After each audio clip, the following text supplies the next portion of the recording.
Hello and welcome, Hand and Flo here for Dual Universe.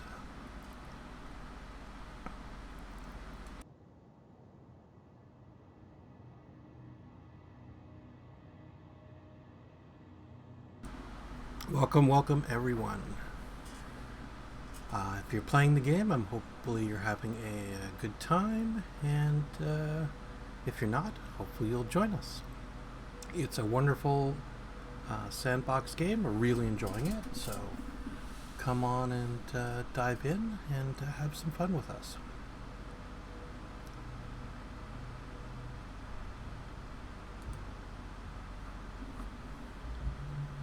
So today, I just happen to be at one of my mining spots out here in the southern pole. They're very lovely out here. And I am going to head to a pop-up shop that somebody has just put up. And I'm going to see if I can build an Aldorado 59. And so this game being, as it is, a sandbox, I think it's fairly interesting that people can do basically whatever the heck they want to do. And so some people, instead of building the spaceships, which they build as well, they are building cars. And I ran across a very interesting one called the Eldorado at one of Angry Dad's racing nights on Friday. And so I wanted to try and get one, and he hadn't quite released them yet, the designer, builder, and he told me that he's going to have a little pop-up shop available today. So we're going to wander over there and see if we can get the blueprint and then get all the items to build it, or make the items to build it. We'll see what it looks like. I have no idea what the bill of materials is, and we'll go from there. That's my plan for today. I'm sure other things will get in the way and other things will happen. So, getting ready for flight here. And I'll just let you know before we start, I tend to crash a lot, so good luck with that one. Just check up here, make sure all my fuel is topped up. Look over here, make sure I've got no damage anywhere from my last one. Usually there's one or two components that get damaged from time to time. And then I'm going to get into my flight chair and head off. Now, I'm using the DU HUD, as you can see here, and it gives me a lot of information. You can see the fuel tank information here. I'll just move up a little so you can see a bit better. On the left hand side there, the green stuff.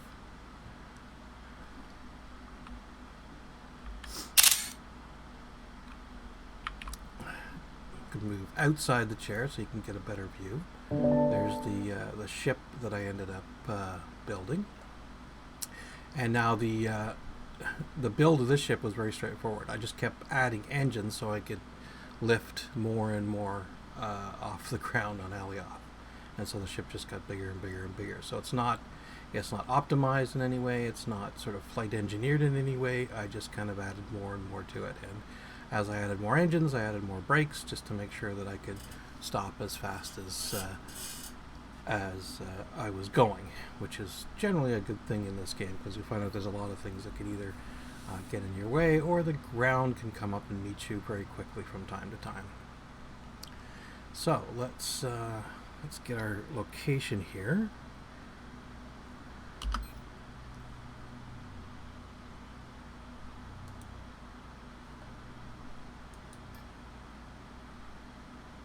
So I'm just going to copy these coordinates from here.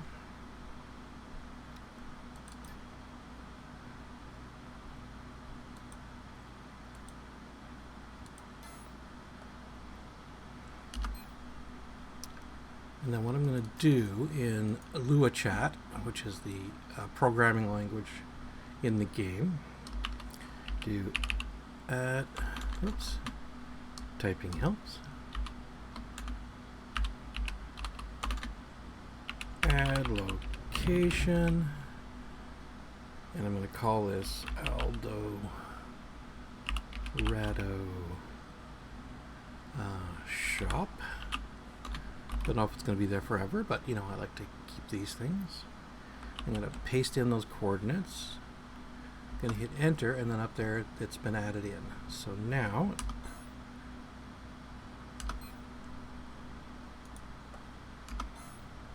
I'm going to jump out of chat, and then I am going to, if you look on the right hand side where it says Interplanetary Helper, I'm going to hit Alt 1 and Alt 2 to go through the list of things that are there, and I'm going to look for the Aldorado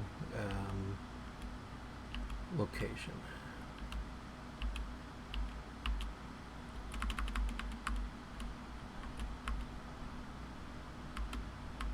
And I probably should have named it Alioth Aldorado, but that's okay.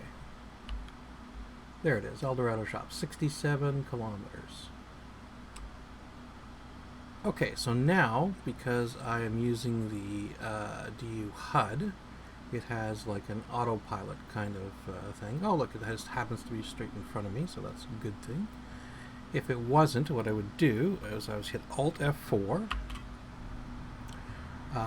My ship takes off, or sorry, it rises up a little bit, puts the, gets into hover, gets rid of the landing gear, and then it would spin in the direction of where I wanted to go before I sort of put on the full throttle.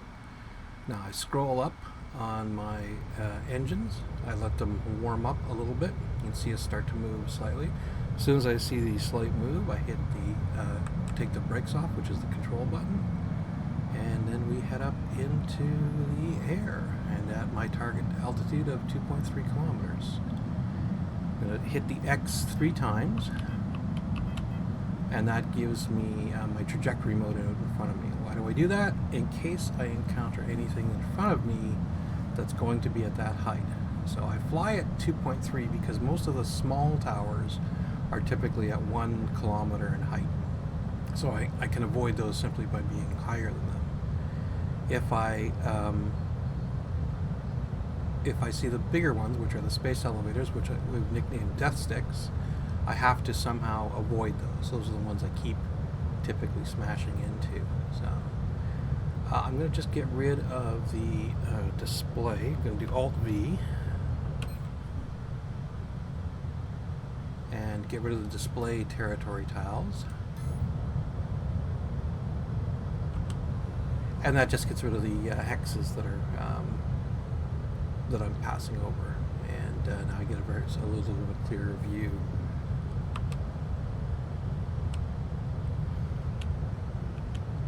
And I can see this is pretty clear area out here right now. I'm just passing over some of the snow. Flying at a relatively good speed of 1,048, which is kind of nice. Especially in a bigger ship like this. But again, like I said, I put more and more engines. This ship right now can take about 7-8 kilotons off the ground safely. I've had more in it, but I tend to not to land safely. Oh, and there's my radar just went off, showing that there was a little something there that I was flying by. I was not paying attention, so I didn't see what it was. But I like this game a lot because it's very beautiful. I mean, even when you're flying like this, it's very, very great to look at. And you can turn off all the HUD completely if you want. I tend not to because I need to know what's going on and try to not bash into things, obviously. But you could fly like that if you were a good pilot. And there's several people I've seen who are good pilots who seem to be able to fly relatively well like that, almost in a first-person type of view, which I do not yet fly like that because I tend to crash a lot. That ground comes up and meets me quicker than I think it should.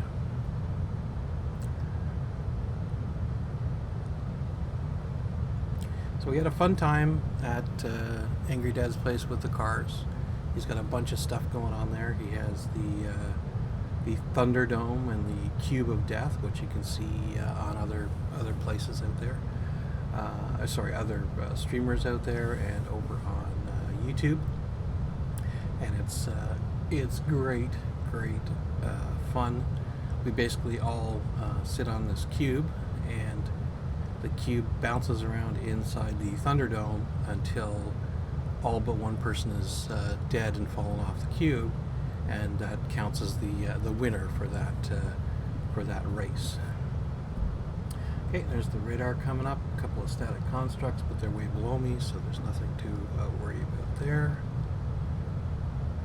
And I can see them on the virtual map, just on the bottom of the ship there.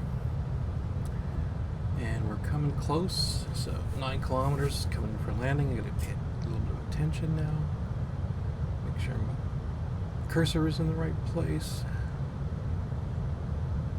And every time I go to a new spot like this, I never know what I'm going to encounter. There could be, lots of ships there, could be lots of buildings, and there's a bunch of them popping up now. So let me just check, make sure. So what I hate to do is I hate to land on like a building and then have the ship fall off of the building and crash. And so when people give you coordinates, they sometimes don't think about where you need to be and where you need to land. So I'm landing directly on his coordinates, and unfortunately I can't quite see yet because I'm still pretty high.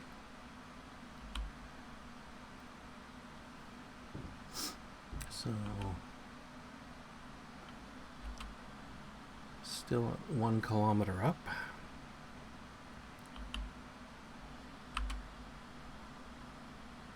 Looks fairly clear, but that just means that some of the stuff may have not rezzed in yet. Mm-hmm. That's the other thing you don't want to do, is you don't want to sort of land inside of somebody's building and then have it rezz around you, because that's always not a good thing. Okay, there we go. So I'm beside his pad, so that looks good. He has some lights, so thank you very much. I appreciate that. It's just going into night over here, and am I going to make it? Nope, I did not. Okay, so let's go hover again.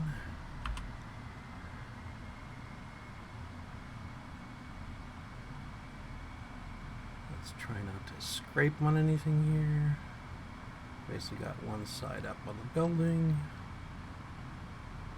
Okay. Let's move away a bit. Whee!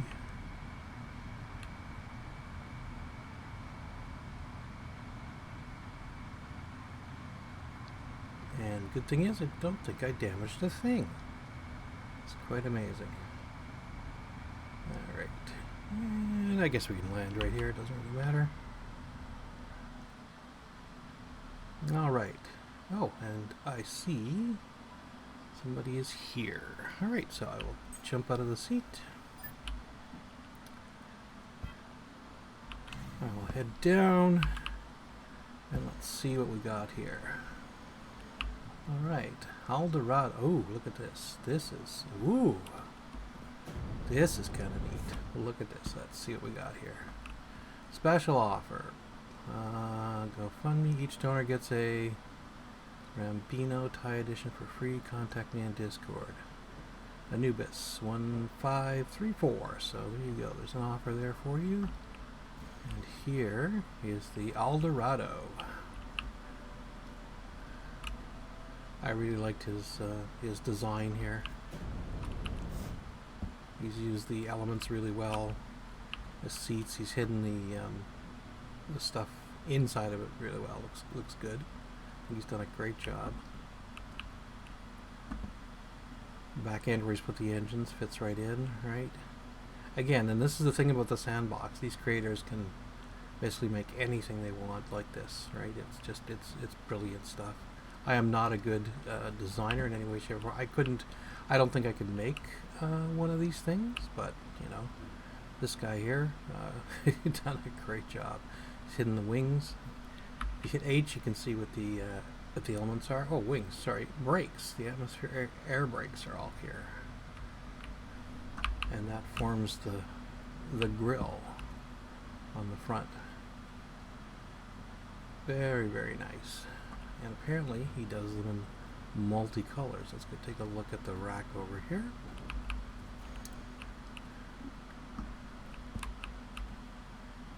All right, 5 different colors: steel, dark steel, polished steel, interior galvanized steel. Okay, so do we get a choice of colors? I don't know. Well, let's look at the dispensers. Dispensers seem to be colored. So, fire opal, sunset sky. Ooh, I'm gonna have to figure this out now. The blues. So I think he's made the containers the colors that the car is going to look like. So that's interesting. Let's see if he somehow named them. The blue one here. CV. No, he has not. So that's not helpful. So I guess those are the 3 blues. I wish I could have separated them a little bit more so I could get a better overall view. Deal with the green ones. Okay, so darker middle. Did he say dark? Dark. Different colors of steel. So orange, yellow, red, green, blue. Now what color do I like the blue one I saw, so I think I'm going to go for probably the darkest blue one, maybe. Let's see. Here we go. So, welcome, Benvenidos. 2.5 million. And and he's on Twitch, so I tell you to go over and visit him on twitch.tv/Anubis. Very nice little shop. Okay, so blue.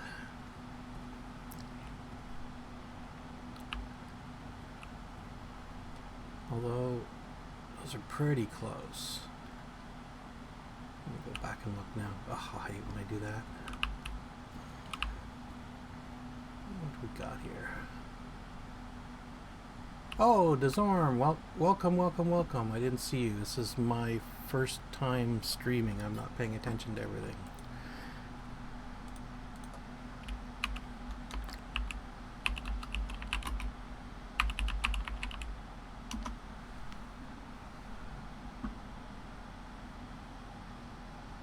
No, Dezorm, I will at Infinity Core. Oh, that's the big one where the spaceport is, right? Yeah, I'll add that to the list. Just give me a second to type that in.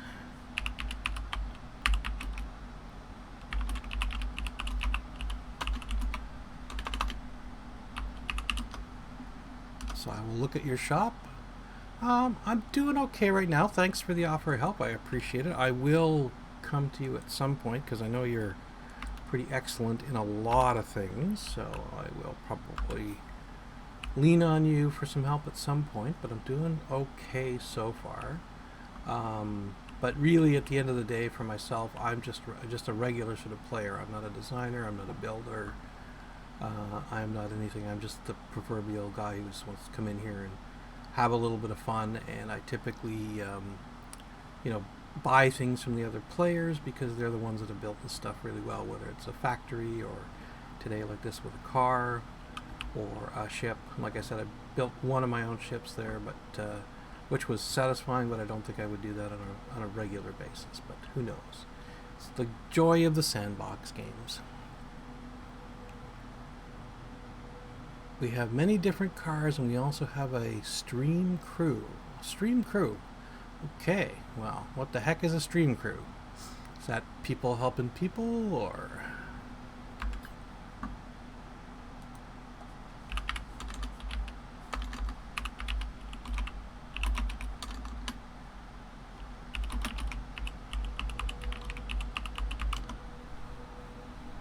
And if that's an offline thing, then we will chat about that later, or I'll jump onto one of your streams and figure it out. Again, I'm very new at the streaming stuff. I've done YouTube videos in the past before for another video game, but we never really streamed that one because everybody was so concerned about it. Alright, so let's get the original one that I wanted. Now, on these dispensers, you always check, so get a batch. Make sure the price is correct of what they said on the thing.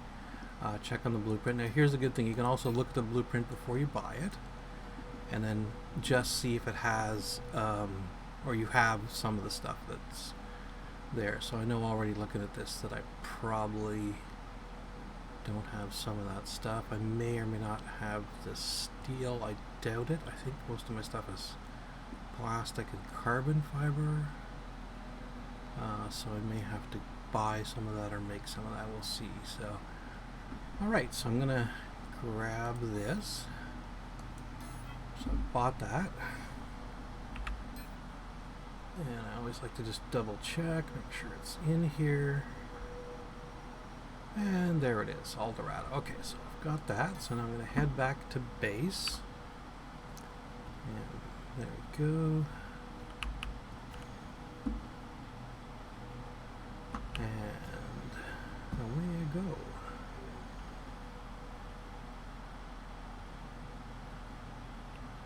Okay, Disarm. We have about 8,000 people in a Discord. We'll help you with everything. Okay, cool. All right.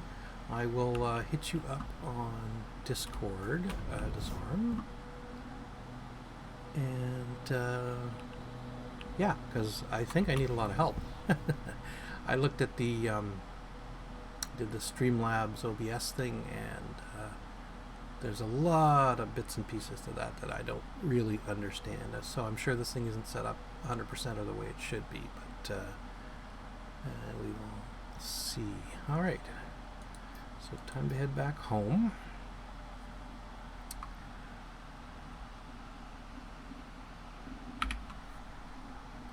Now once again I'm going to go through Alt 1 and 2, and I'm going to go through the interplanetary helper. I already have the home location saved, and once I get to it, because I never remember where it is in the order obviously, so I have a lot of stuff in there. I've been playing for about 6 months or so, and like I said, this is the first time that I've streamed. So there we go, distillery, that's where I call my home base.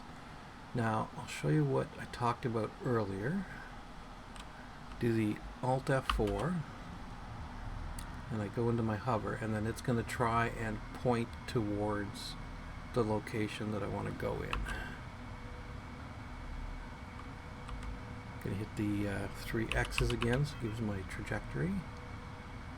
Look on the map, mini map on the top right hand corner, and you can see that it looks like we're pretty well aligned to it. There's nothing in front of, well, there's hills in front of us, but that's not a big deal. There's no towers or anything, so I throttle up to 100% with my scroll wheel. Wait till I get a little bit of forward momentum, take off the brakes, and then because we have so many engines and we're relatively light, we're only, if you look up the top it says mass 4.6 megatons, so we're pretty good, and then we will take off to base. And if you look on the right hand side of the interplanetary helper, we're 1.1 SU away, and so it's going to be a little bit of a flight. Obviously I've got to get up to speed here. When I'm at full speed will give us our time. It's probably a 10 or 12 minute flight. We are at the South Pole, and my base is over by market number 2 on Alioth. Okay, Disarm. Yeah, Disarm, I think you never sleep. I see you everywhere all the time. I see you in the Landmark Explorer ones, which are on in my time zone early in the morning. I see you, around midnight when I'm looking to see, to watch to see if there's anything to watch on Twitch. You just seem to be all over the place all the time. So, and I would encourage anybody go check out Disarm's Twitch as well. He does some really great stuff. He's pretty fantastic. Knows his stuff on the building and the designing and all that good stuff. So It's really great. And I think he pretty well knows the game inside out. And I think, and Zorm, if you're still listening, have you been playing since Alpha? Like, are you one of the Alpha backer guys? I think you're one of the two people I heard that are one of the original Alpha backers, as well as the what's that guy's name? Geo from Landmark. I am everywhere all the time. Yes, you are. I see you everywhere. Oh, pre-alpha. Okay, pre-alpha is what it's defined as. So there was was it called Kickstarter or something? Anyways, there was packages you could buy to support the game before it really came out. And I think you're one of the two people, and if I'm correct with Geo, you can confirm that for me if you know he is or isn't. We'll ask him next time I see him. You're the only two I've met so far that are sort of the pre-alpha package people that have been playing the game for quite a while. So you guys seem to know a little bit more about what's going on a day-to-day basis with the game. I don't know if that's because you've got a back channel to the designers or not, but either way, you can probably more familiar with it, so you know the differences. And I mean, look how beautiful this is, right?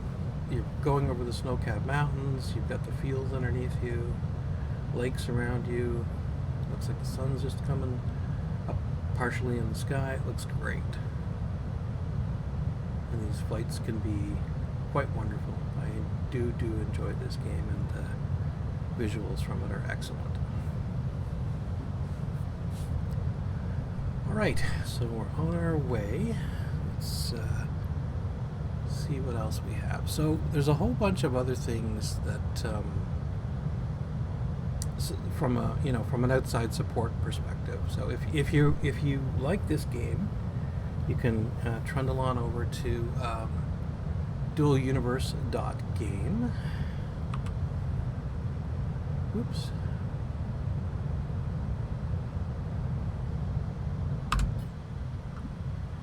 Dualuniverse.game, and that's over here. So you can go there and you can sign up, get the game. You can get the game time from Dual Universe themselves, or you can get it from somebody like Marquee Dragon. And it's about $1 Starbucks a month, so about $7 a month, and it's $20 for $3 months is the base cost of the game. So if you want to stick your toe in, get interested, you can see what's going on with the game. I think you'll probably quite enjoy it. So now, as I was sort of talking about, there's a bunch of other sites. And let me bring one up here. So there's a DU creator site, which is here. And as I was talking about people making ships and things, there are pages and pages and pages of different ship designs that people have that you can just go out and buy. You get a blueprint, like I'm going to show you how today with the Aldorado, and then you just build the ship, and then you're in, and you can fly it and do whatever you want with it. And there's different ships built for different things. Some meant for PvP, some just to fly around. Some are haulers, some are scanners, some are warp shuttles. Here you go: combat, hauler, courier, carrier, racer, pocket.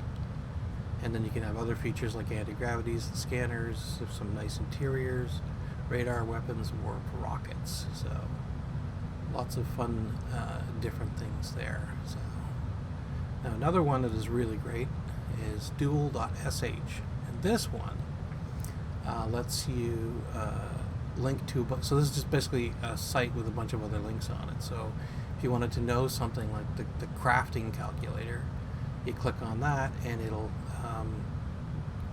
link you to another page, apparently rather slowly. Yep, apparently. Okay, we'll go there. Let's try another one. Let's do let's see, time calculator. Yeah, so just a little time calculator there. Warp cell calculator. So you want to go from Alioth to Feli. Let's go with Armas. so I took this ship there. I would need 333 warp cells to get there. So just little things that can help you out. You can also see that from your ship as well, but you have to be in it and in the seat. This is just little things sort of outside the normal things. So Open Space Initiative, Novian Institute, Helios map. There's a whole bunch of different things in here for you to look at. Now, the most interesting thing that I've seen lately, or the newest thing, was the Novian.news. This is a new place to go to get all your Novian news, so your role-playing RP stuff. It's quite good. I really, really kind of like it. I think it's going to do really well. Just sort of started up, as in they're trying to get people to write articles and things for them, and I don't know, it looks pretty darn good to me. They got this breaking news ticker going across the top, and they've got these know your lore sections in there, which is quite cool. So let's look at this one. What's it say? Oh, let me click it. Interesting. I wonder why. Tutorials, directory.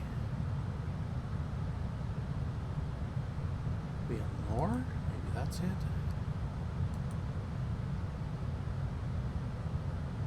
Okay, well, discovery of the doomsday neutron star that is heading towards the Earth. Collision will happen in 498 years. There are margins for error, so we don't know yet if that means annihilation or simply major disruption in the solar system's planets. But the end result is the same. The Earth will not be able to host humanity anymore. The event is nicknamed Star Kiss of Death. And yeah, that's why we left, and that's why we're here now as Novians, building a new community on a new planet and getting all the resources we need. And whoops, I see a tower. Hold on.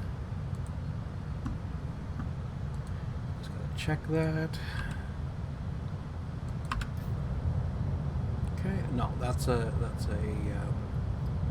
AGG platform, so I will be coming in close, but see, it's still going to be like 1,000 meters below me, so I'm good. 104, got a range, so we're good on that.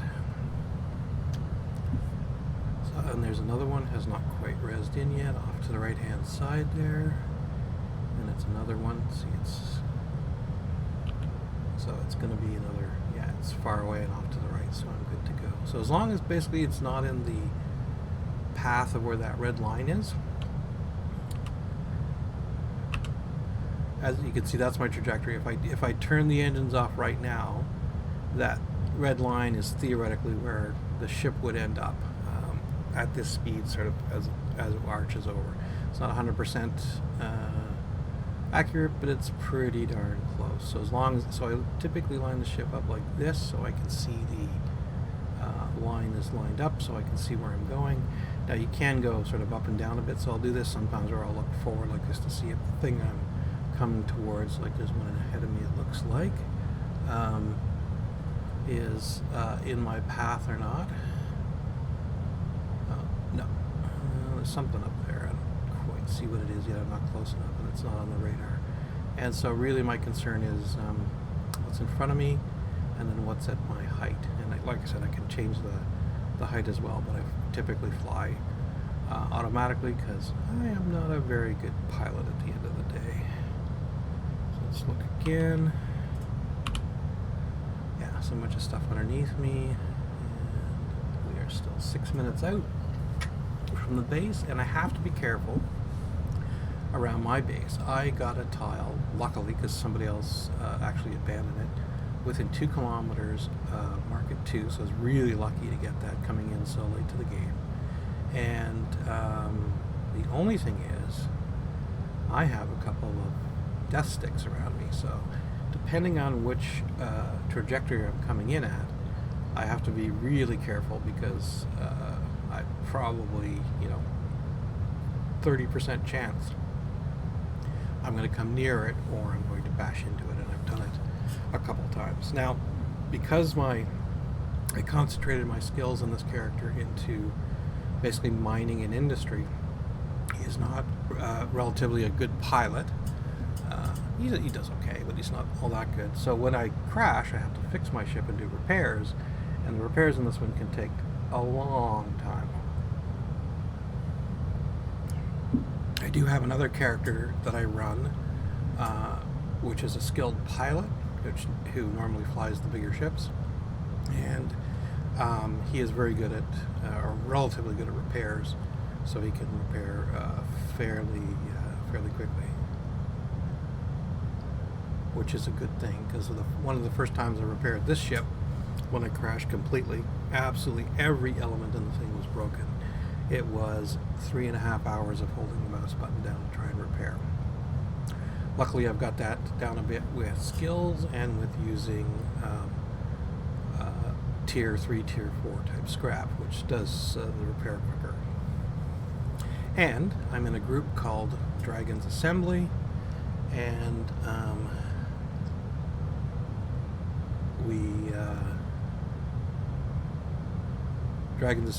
we have a good group, a good fellowship, and if I crash, I can usually call out, and sometimes 3 or 4 people will show up and assist in the repairs. So, okay, sorry Darzoom, I am new at this and I missed that. You can get gifted in a giveaway when we have comps. Okay, so we'll definitely check in with you on that.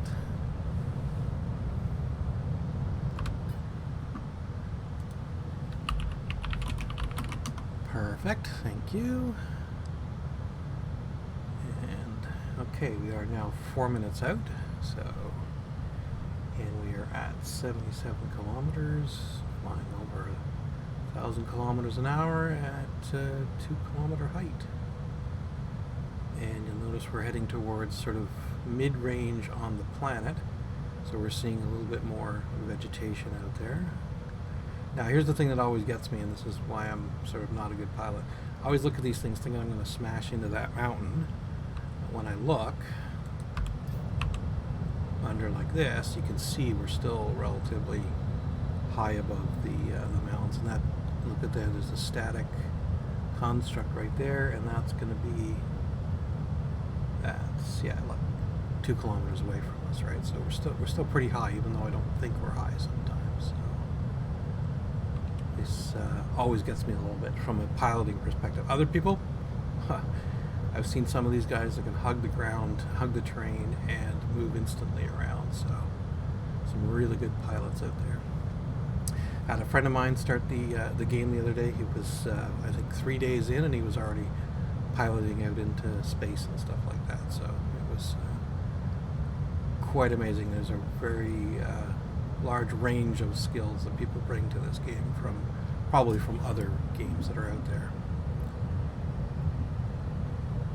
Now, if you are interested in this game, just got to let you know, this is a sandbox game, so you can do virtually anything you want.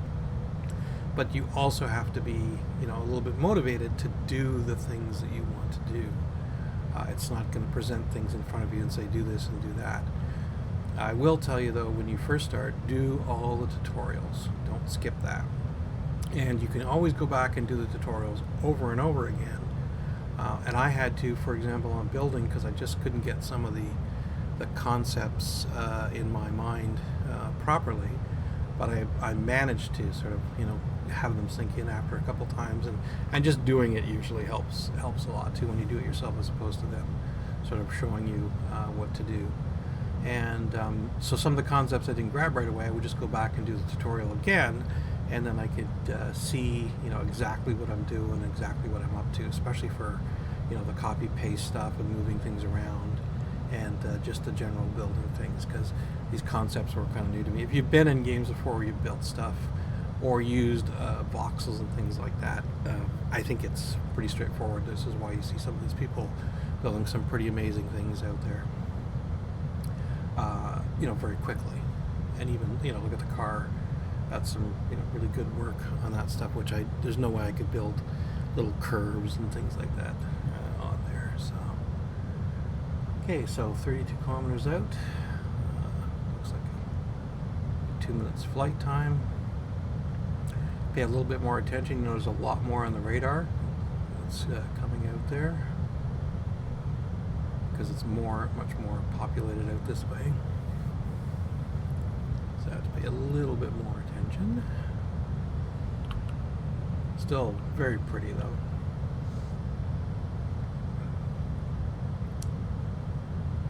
And again, still the mountains with the snow on them. And you can choose, a tile that you like and set your base up. A lot of people like, waterfront stuff. Some people like to be in the forest. A bunch of people here looks like they love to be on the mountain. And the mountains give you certain advantages because you're already up. You don't have to build up as high if you want to build your AGG platforms. And that's for a ship that's fitted with a special anti-gravity generator, AGG. And it can get itself up into space starting at 1,000 meters, which is why they build the towers up there, and then the flat part on the tower where the ship can land on. They can fill it with lots and lots of weight, hit the AGG, and then they can get themselves up into space without using engines. They just basically go straight up with the anti-gravity. So it's a very nice tool if you're moving a lot of stuff, a lot of heavy stuff. You don't have to do like I did with put a bunch of engines on here to push my weight up into space. Okay, so we're 8 kilometers out. I cannot see the death stick yet, but it's here. And I'll see if I'm aiming at it, and I really hope I'm not. I'm trying to get my bearings here. And why do I not see the death stick?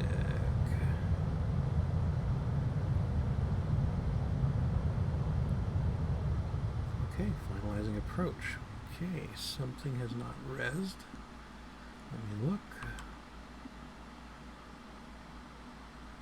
Okay, so that's my base. Oh, there's one of them to the left there. It's not rezzed yet. So it's just starting to come in now. And so that's the thing about if you're flying it fairly fast, if things don't res like that before you come bashing into them. And am I going to bounce off somebody?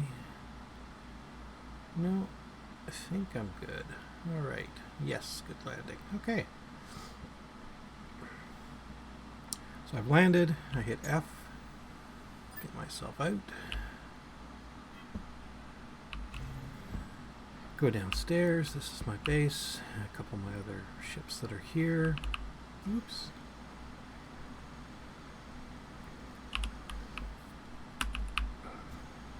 I built skylines on the top edge of my base because I was not very imaginative about what else I wanted to have out there. So, okay, so let's get at this. Let's go over here. Now, the thing about blueprints is they have to be in the same containers. So if I look at the blueprint that I just got,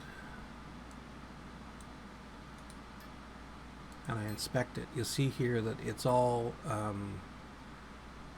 0 to 12. I don't have small adjusters, and that's because they're not in the section.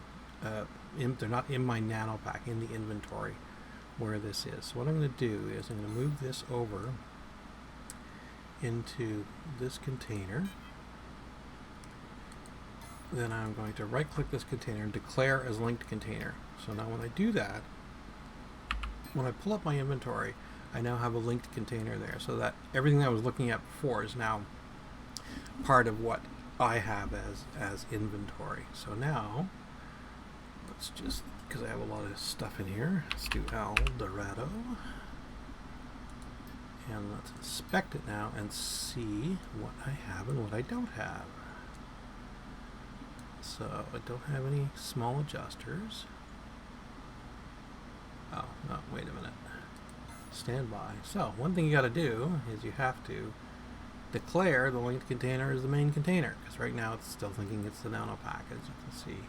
So when I click that, you see the check marks here. This is the yellow thing, and this is on now. So now when I look at this, we see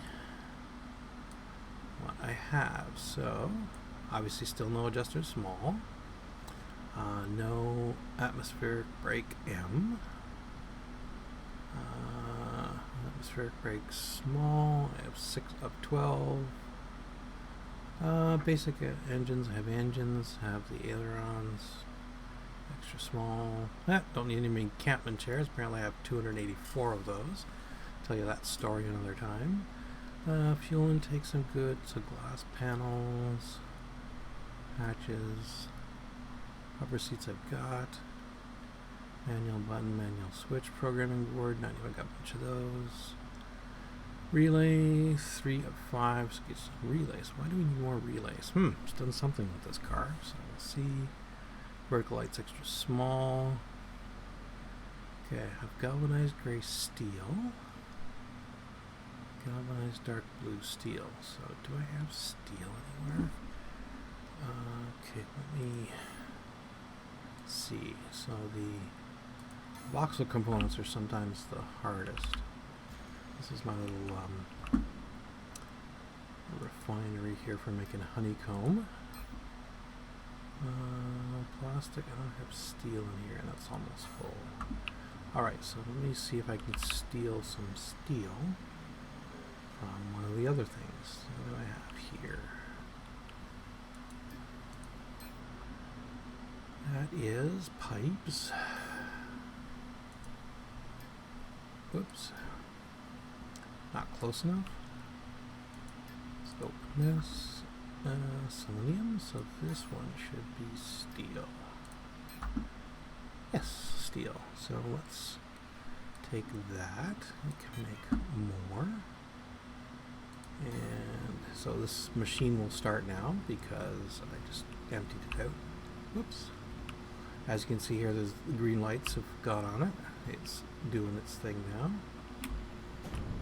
Does this one have any animations? I don't know. Don't think so.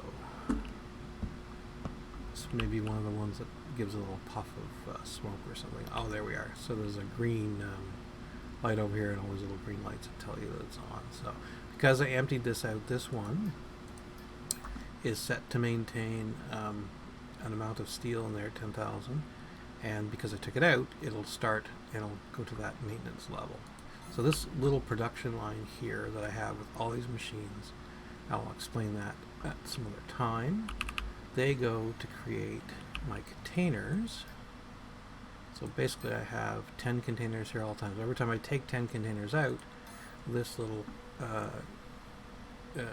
industry line here will make 10 more containers because it takes about an hour. Let me look. Pending 3 hours? No. Yeah. Processing time 3. So 3 hours per container. So that's 30 hours. So it take a little over a day to make the 10 containers. So if I pull them out because I need them, because you can see over here I've just got this massive storage. This was because I was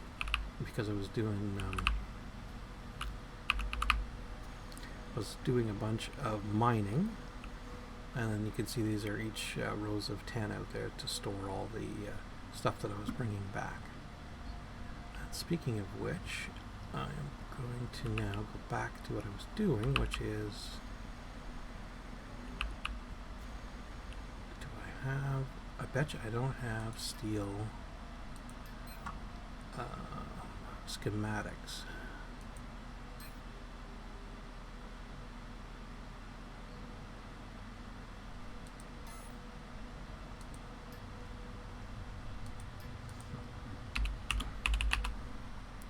Oh, I do. Isn't that great? That is grand. So I must have built something out of steel at some point. So let's go back. Let's look at this. Let's inspect. What do we have? Now, I typically only need very little amounts, but the problem is when you make the honeycomb, you have to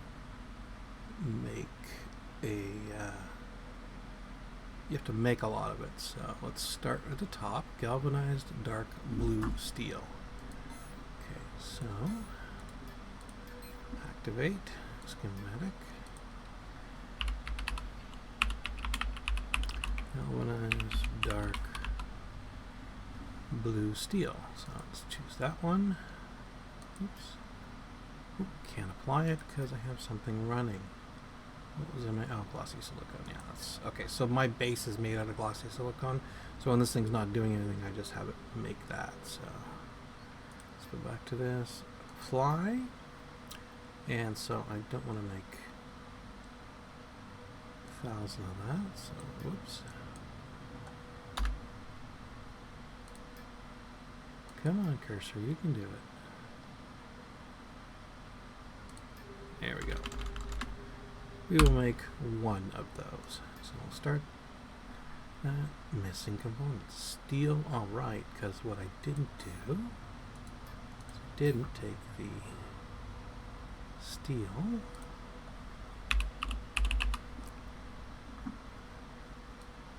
and put it in here. There we go. Back to Eldorado.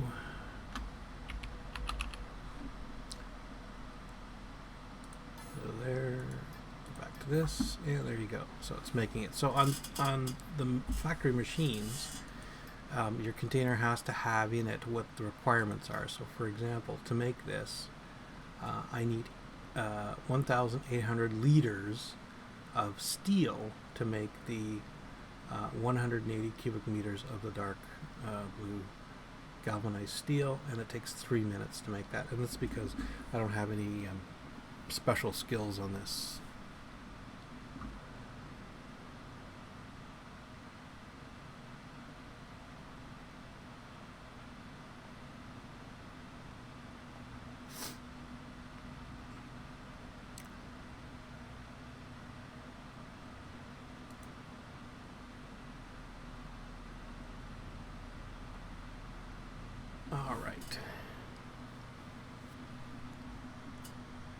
Sorry, just restart something there.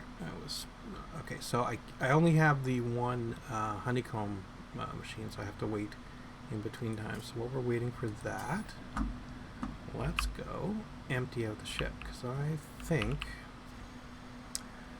that this ship has a bunch of stuff in it.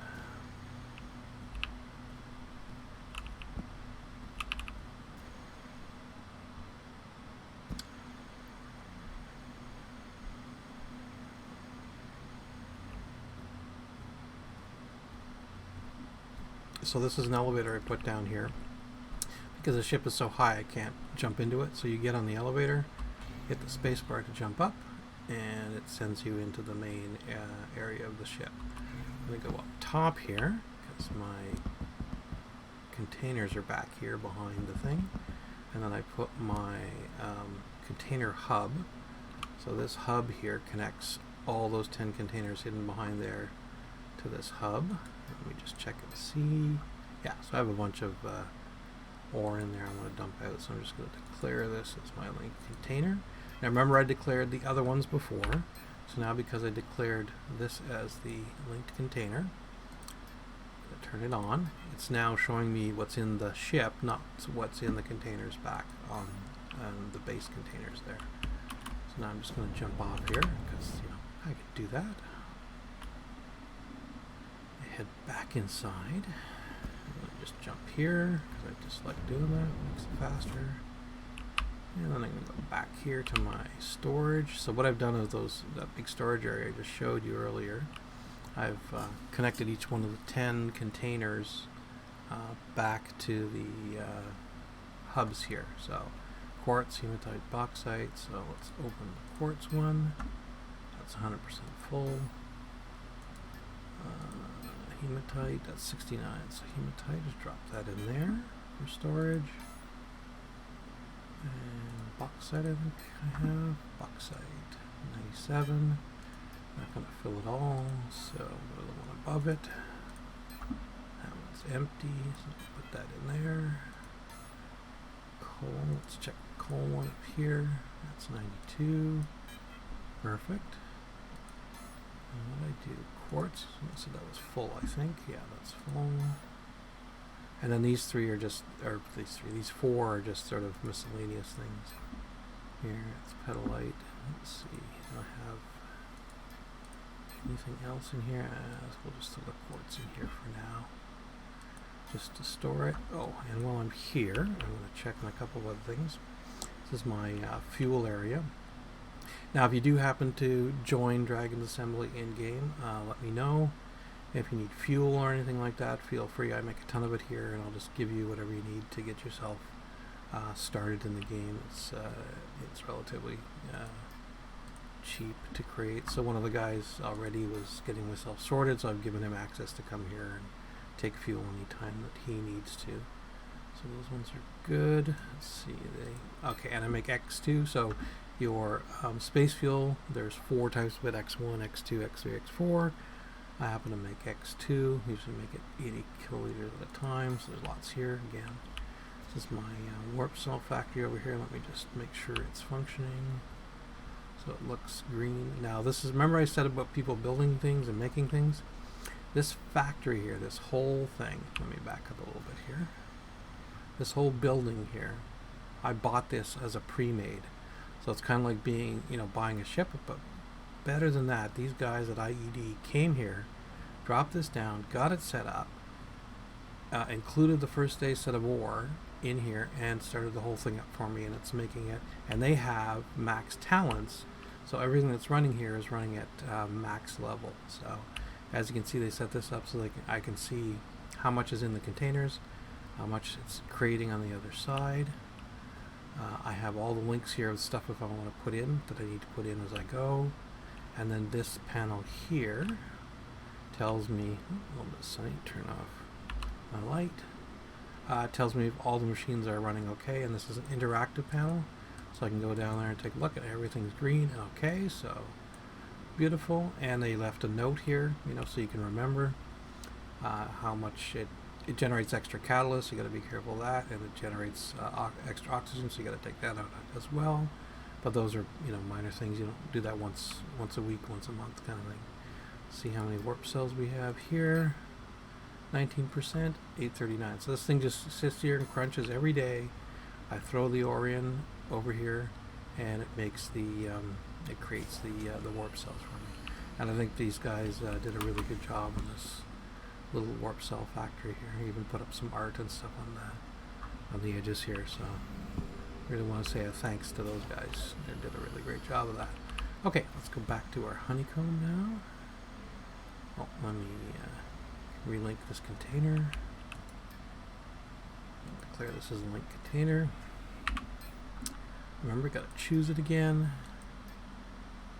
Just aldorado.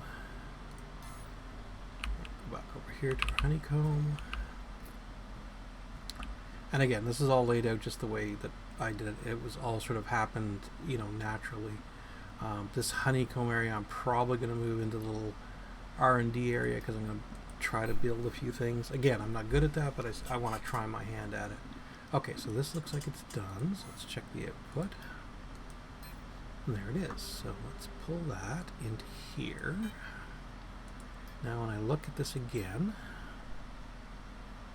I should see, see I have 180 out of the 1.31. I'll need a small amount, but still, you have to make the 180. Okay, glossy steel. Glossy steel. Okay, so let's try that one.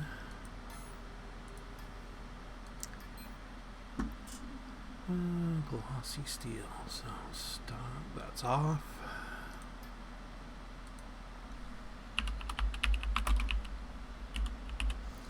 Glossy steel. So I choose that. I apply it. And I produce one. Yep. 3 minutes. And I start it. There we go. That'll make my glossy steel. So let that one run.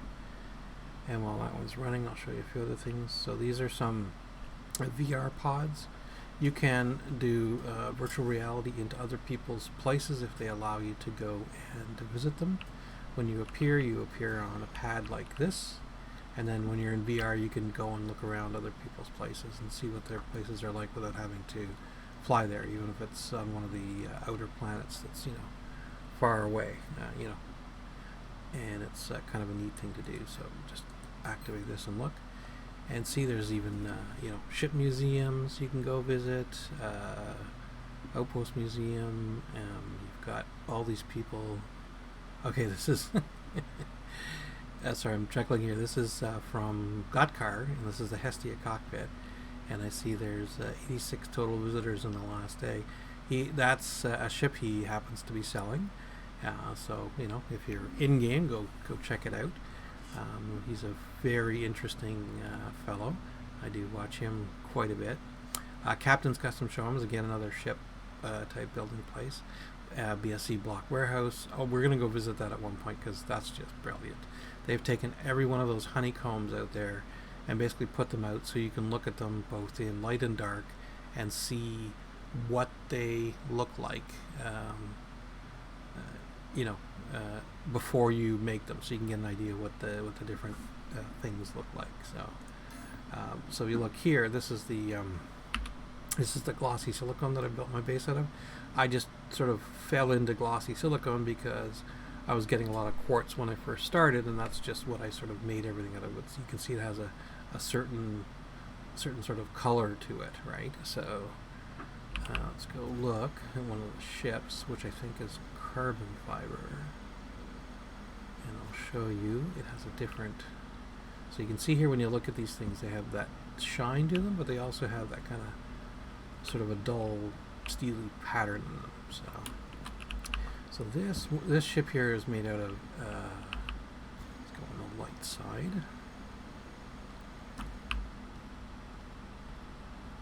It's made out of carbon fiber. Yeah, matte black carbon fiber. And so if you look at this has a little bit of a. So I can get close to one of these. See this pattern in here? It's very fine, but it's really, really nice pattern. Obviously, when you move further away, it just looks kind of like a flat matte black. But when you get up close, you can see the detail in it here. So this BSC warehouse has every single honeycomb out there that you can look at, and you can see the difference and how they sort of compare. And that's, I don't know, it's just, I thought that was just brilliant. Somebody spent the time, doing that to be able to let us see what the thing looks like. So, all right, let's head back. Let's see if that other one is done.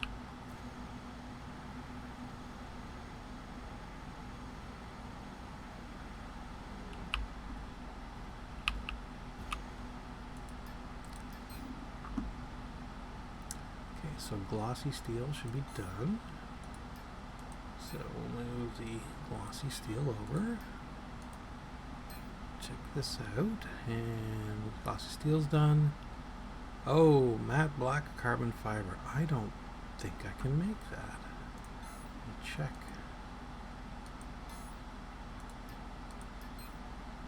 That's on.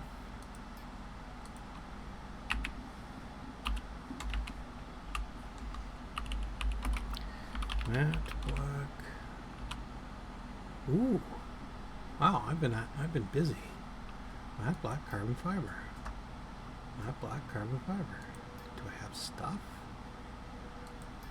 Oh, look! I have carbon fiber. All right. I must have been planning ahead on something that I didn't realize. So let's make one of those. So happy when that comes out. If I didn't have that, what I would have to do is these schematics that are listed in here. Oops. I would have to go to the market and buy the schematic for doing the carbon fiber. And there's my schematic bank. So aluminum brick. Oh yeah, there's carbon, chromium, concrete, duraluminum, steel, sodium. So I got quite a few of them, and wood. Okay. So I might have made something. I have a number of, oh, I bet you I know where that's from. So I have a number of ships here. So I put them in sort of separate containers. So I've got blueprints. I think I got a blueprint in here. Yeah, so I got a blueprint and some parts for a warp shuttle that I built. That was one of the ships that I had done sort of an emergency to get somewhere. This one is the magic carpet. I don't even know if I have parts. Yeah, I do. Parts. Okay, cool. So the magic carpet was a little vertical ship for another. Built that for rescue. So sometimes your ship gets stuck in an awkward place that you have to kind of fly up to, and it's just you got to build a little ship to help you get there. I'm sure we'll see that from time to time. Apparently I bought a TIE fighter too at one point. Warp Shuttle Pulse 3. That's just blueprints. I don't know why I have blueprints to that, but anyways. Schlam code. Okay, that's not here. Okay, so when I first started, this guy I think he's on Sanctuary. I'm not sure. I'll have to remember. He made this. He's on DU Creator, so you can find him on DU Creators. Let's go back and look on that. Can I get him on Schlam? I don't know. No. SCHLAM.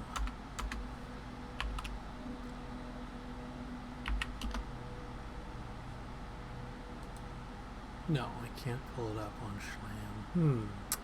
How can I find him? Oh, I want in fact to put the full name in. Schlamgord. No, it doesn't work. I hope he's still there. Anyways, he was giving away the blueprints for this ship for 1 Quanta, and I bought it. I'll show it to you later. It's out at the mining camp. Pretty sure it's a medium. Let's do hauler. Try that, and see if I can see him anywhere.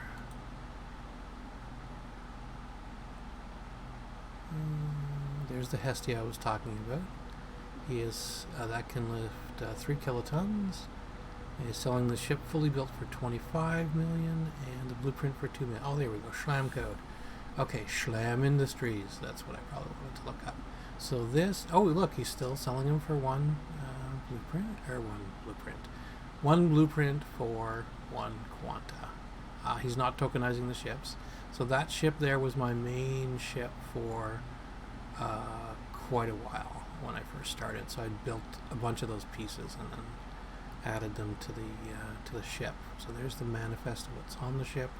I think this ship was worth at the time, and again there's market fluctuation, so I'm not 100% sure, but I think it was about 20 million to build. It was a fairly big asset for me at the time. Took I think about a month or so of mining and stuff to get that done. So it's a fairly, it's an okay design ship, and it flew really well for me being not a good pilot with not a lot of skills. So good interiors, easy to refuel. Just it was all over really well. Schlam Industries, and he does. He's taken a few down. There was a Schlam Orca or something before. So this was his original one, I think. Yeah, that was the original sort of one he designed.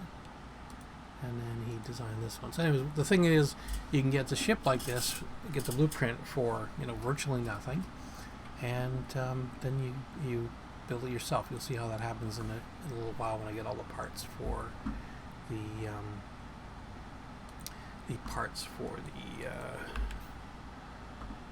aldorado. Let's go back and check, see how that one came out. I think it's done. Yep, carbon fiber, move that one over. Inspect. Okay, carbon fiber, that's done. So matte white carbon fiber.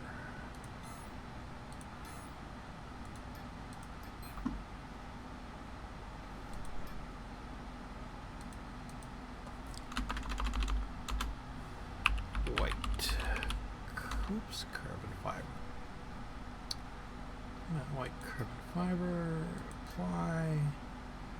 Make one, and away we go. So now 3 minutes for that. Okay, that's underway.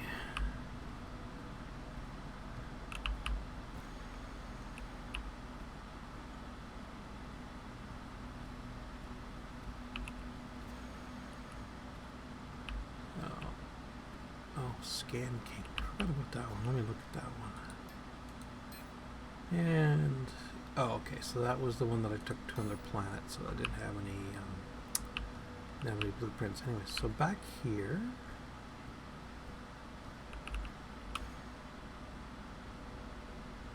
Yeah, Warp Shuttle MK3, the Pulse. Okay, so that was created by one of the, I think it was Toby-Wan Kenobi? I'm not sure. Let's see if I can go look at it. This is my, I have a bunch of ships that I've kind of collected, but they're all sort of needed for their individual requirements. So this is the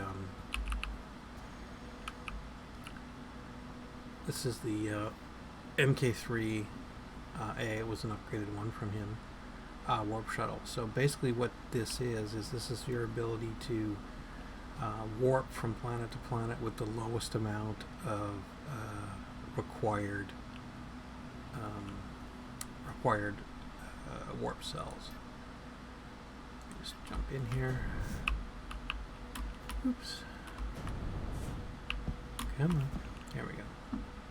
I like to be on my ships when I get in the pilot seat, because if I'm off the ship and I'm up somewhere and I get out of the seat, there's a tendency of falling off the ship. So I like to be on the ship when I get into the pilot seat. So let's pretend I was going to warp somewhere. You have to go to the map. You have to go to the solar system. So here's our solar system. Helios is the sun at the center. We're currently on Alioth, and that's shown by my little character here as being there. This blue ring is the safe zone, and anything outside of here that you fly in, you're open for PvP. And there are a bunch of pirates that live out here, and they live for PvP, which is fantastic, by the way, and needed in the game. And they will shoot your ship, so you have to take whatever countermeasures you can that are available in the game currently. And for me, my current countermeasure is warping. So let's say I wanted to go to Tioma, which happens to be a place where you can get some libraries, some free blueprints and things. So I could set the warp point. I'll just set the destination while I'm there. I'll jump in my chair. Hopefully we won't hit the ceiling. And now if you look at the right hand side of the screen, you'll see warp drive, planet too close, but it'll say warp cells 33/8. And what you see there is I'm going to take, it's to get to that planet, it's going to take me 8 of the 33 warp cells that I'm carrying to get there. So it was 8 there. If I don't pick up anything heavy and I'm going to come back, it's 8 there. So I have to have a minimum of 16 to get to that planet and come back again. We will take a trip to the Hadronic Library at some point in the future, but right now I don't plan to warp anywhere. We're going to work on the Aldorado today. So let me get out of this. So when I jump out of the chair, so I end up right back where I was standing before. So if I was standing outside, we happen to be in space or somewhere else, and I'm standing beside the chair and I get out, this platform isn't going to be there for me, so I could technically fall away from the ship. So I just don't want to do that.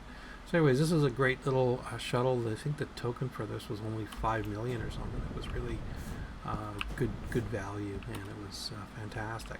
Now here's another one right beside it. This one is, and unfortunately I forget the name,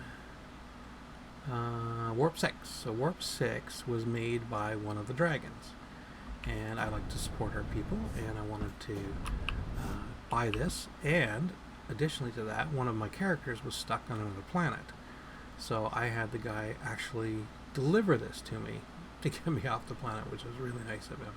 So this is a little, it's very similar to this other warp shuttle over here. It uses a minimum amount of warp cells to get to the other planets. I think it's the same on this one. Let me find out.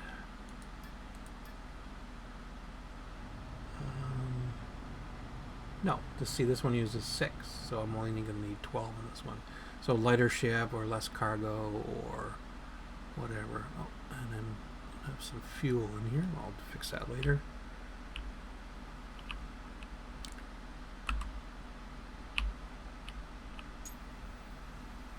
Out of the seat. Hop back out.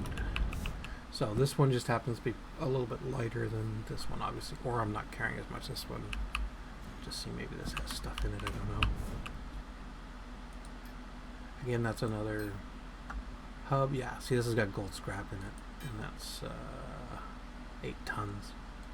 And this one probably has nothing in it, so that could be the difference in those cells. Oh, this is the one I built the other day, which is I just had a fancy day and thought, man, I want a mech warrior. What can I say? So one of the groups, IED, I believe, created the IED driller mech, and that's available on the D creators as well. You can find it on there. And I just created it because I really liked it, and I just thought it was kind of neat. This guy over here, which is decoration, I won at one of the Christmas shows, and for the life of me, I can't remember. I remember the place. It was out in the top of a mountain in the snow, and I apologize, I can't remember. Can I find out who the creator was? I don't know. Let me find out. Holiday Ornament Green. Advanced. Does it tell me in here? Okay, so my group owns it. The reason I do that is so any of my players can fly it. Doesn't tell me who created it. I don't know if I can figure out who did that. I will find the place again. I'll tell you later. I'll make a note of who it was. But anyways, so this is a ship too, believe it or not. Whoops. To enter this one, you have to get on top, and there's an elevator. And then go down on the elevator. You're inside the ship, which has. So he's put all the stuff for a ship inside of that ornament, and so you can fly the ship. So here's, it's interesting outside view because you can't see the voxels for whatever reason. And here, see, it's just you can just fly it like a regular ship, but you're flying a Christmas ornament.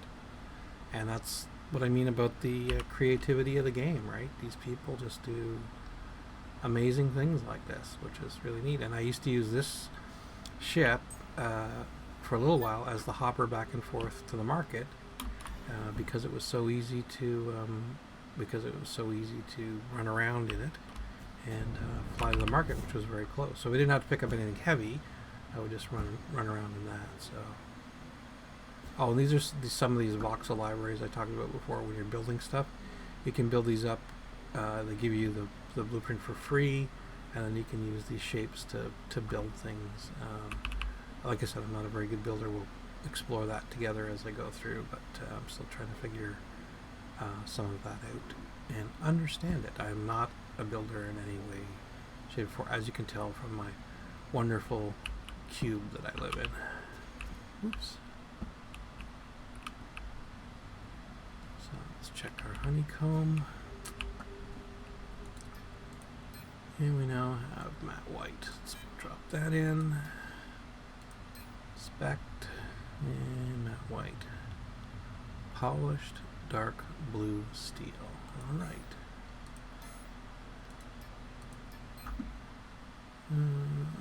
Schematics. Polished dark blue steel. Okay, apply that. And we'll make one. Alright, let that run. I think I'm going to have to take a run to the market. So I'm missing a couple of these little items for this, especially things like glass panels, small. So let's just take a quick look at the market. Oops. Hit the J key to bring up the market. I'll leave that one up just so I can see some of the things I'm looking for. Make sure they're around. Glass panel, small.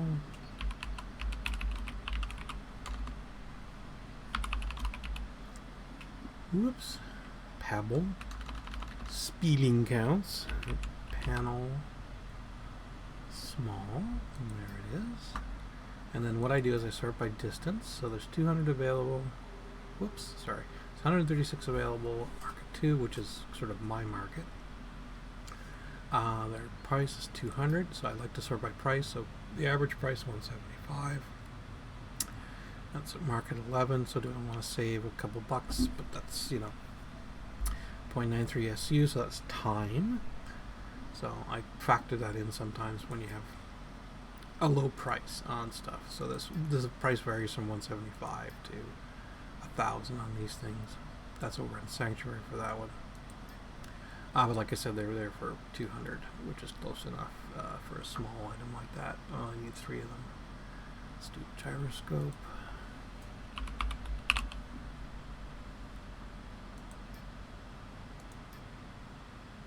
Now, here's the thing. So I just sorted that by distance. And I don't have any here, so I'm going to have to go somewhere for that. So that's market 8. Now market 6 always tends to have some there. Look at this. That's, check the pricing again. 800 is the lowest, but that's on Sanctuary. So 1,200-ish. 1,400-ish. To, wow. Jago. That's a big price jump. Apparently there's not many available there. That's pretty interesting. So let's do, what did I say, 6, 7, 6, okay, 6, 19, 2,000, that's 42 kilometers, okay. Market 6. Let's go back into glass panel. What's that price of market 6?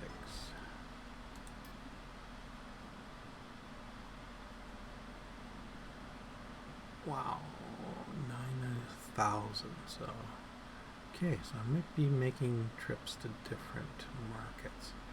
Now, so that's the thing about buying on the small stuff. It's not a big deal, but on the big stuff, that can make a real difference. So now I have another option. There's a guy called Gotcar, and he makes everything. And he has a bunch of, let me just see how far away he is. Bookmarks. Do I have them in bookmarks? I don't know. Let me look. Gotcar 1.1. So it's a fairly long flight to get there. So, but the thing about that is you can get stuff fairly cheaply off of him. Okay, well that didn't seem like 3 minutes. Okay, let's try steel.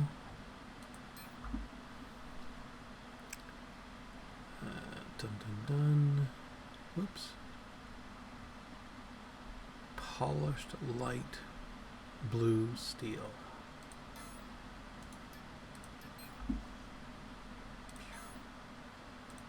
Okay, polished. Oops. Light blue steel. Apply. Make 1. Yes. Now am I running out of steel? Ooh, I can't make the next one. I don't have enough. Ink. Did that work? Let me see if this made some more steel.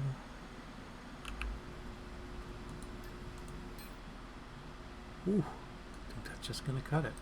Put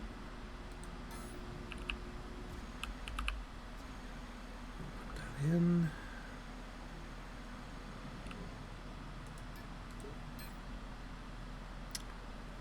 Oops, this steel. Steel. 27. Oh, I had some from before. Yes, that's correct. Alright, so I got 34, 36. Okay, so I'm going to make one more, and then I'm going to need some more steel. Oops, that's not done yet. So partway through. Okay, so that's that. So I think Well, it's only small parts. I might run to Car's place and pick a bunch of stuff up, only because it's cheaper getting stuff from him than it is at the market. So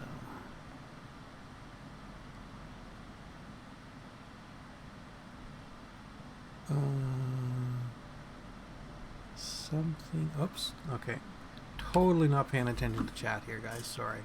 BSC has been standing still for some time now, but it'll start going again soon. Everyone is welcome to the works. Change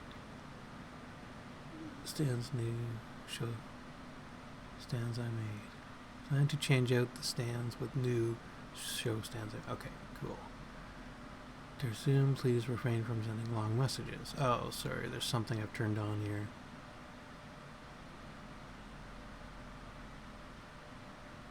Oh, I see. I apparently haven't turned on mods. Talk about ship rescue. I need to get to Sanctuary and pick up my racing ship I slammed into the planet. Yeah, the racers slam their ships into things quite a bit. Yeah, if you can ever get to one of the Friday night races, it's absolutely wonderful. They have this one. I can't remember the name of it, but anyways, they leave off of Alioth from the racing area.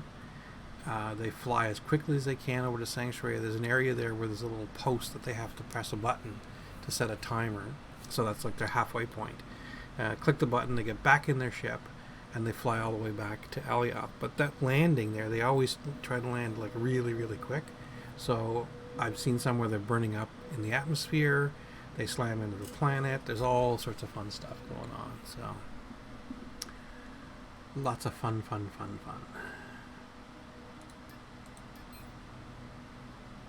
Okay, that's finished. So this, okay. Steel, I don't want that. I want aldorado. Aldo. Spect. Okay, so I've got all those are done. Last one, polished red steel. Okay. Polished red steel. Oops, get rid of that.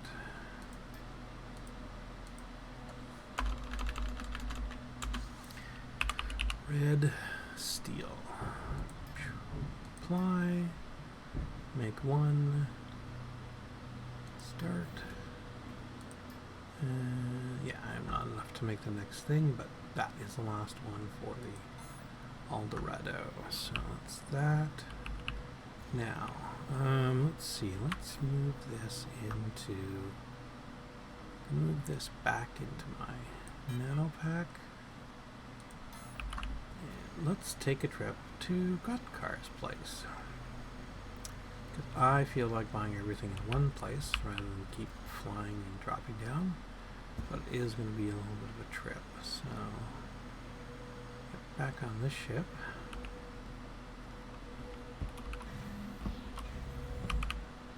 And declare this as my,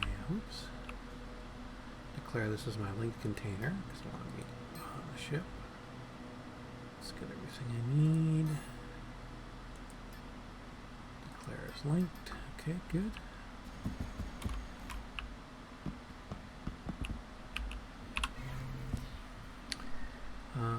Fuel. All came down on fuel, so let's just put some fuel in. So you hit the 6 key, brings up your fuel tank. Now you notice on the right hand side, when I scroll back and forth, it looks like I don't have any fuel. What's happened here again, like I said before, it's looking at my nano pack, not my linked container. So when I click on the link container and make it active, which is this one, aldorado in there, I've got fuel in here, both rocket and atmospheric fuel. So now when I hover over them, it shows me how much fuel is in them. So these ones are fairly full because these are just for the hovers, right? But on the main engine tanks, that last trip used up like half the fuel. So just gonna fill these back up again. Now, the reason I have so many fuel tanks is because there's a limit of 10 engines per tank. So there's essentially across the back here, there's 4 tanks. I have 40 engines above, but I also have the hovers here. And I didn't want to run, so running out of fuel was a bad thing in my mind. And if I was flying and I ran out of fuel, I wanted these tanks not to be feeding the main one. So if I ran out of flight fuel, for lack of a better term, the vertical boosters would still have fuel in them. But what I'm thinking now is I probably don't need as big tanks anymore because they hardly ever get used and I hardly ever have to fill them. So I'll probably end up replacing these and shrinking them down, but that's a whole effort. And this is the, so these are the hovers, and then this is the vertical boosters because it uses the space fuel. So I go down here with the space fuel, fill it up. These are the main space engines which never get used. And I guess theoretically if I'm hanging out in the atmosphere, I could just empty these tanks and save weight, but that really doesn't sort of concern me as such. So. Okay, so now we're going to fly to, oops, let's just make sure that I have in here. I hate to get all the way there and forget that. So I'm going to buy all these parts at Gut Cars. Show you the Gut Mart. Let's get in here.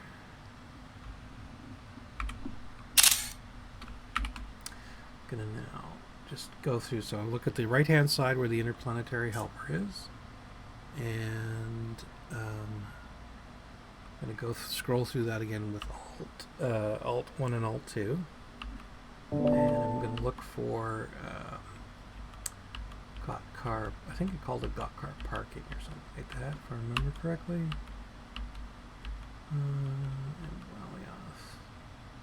That's where we're at the Eldorado shop.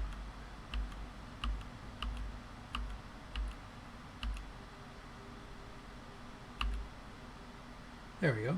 Alioth Got Car. Okay, 1.1 SU. Hitting Alt F4. Now it's going to try and aim, so I don't apply any engines yet. There's one tower coming through, so we're not going to be pointing that way. But you'll see the death stick appear in a second, which is to our left.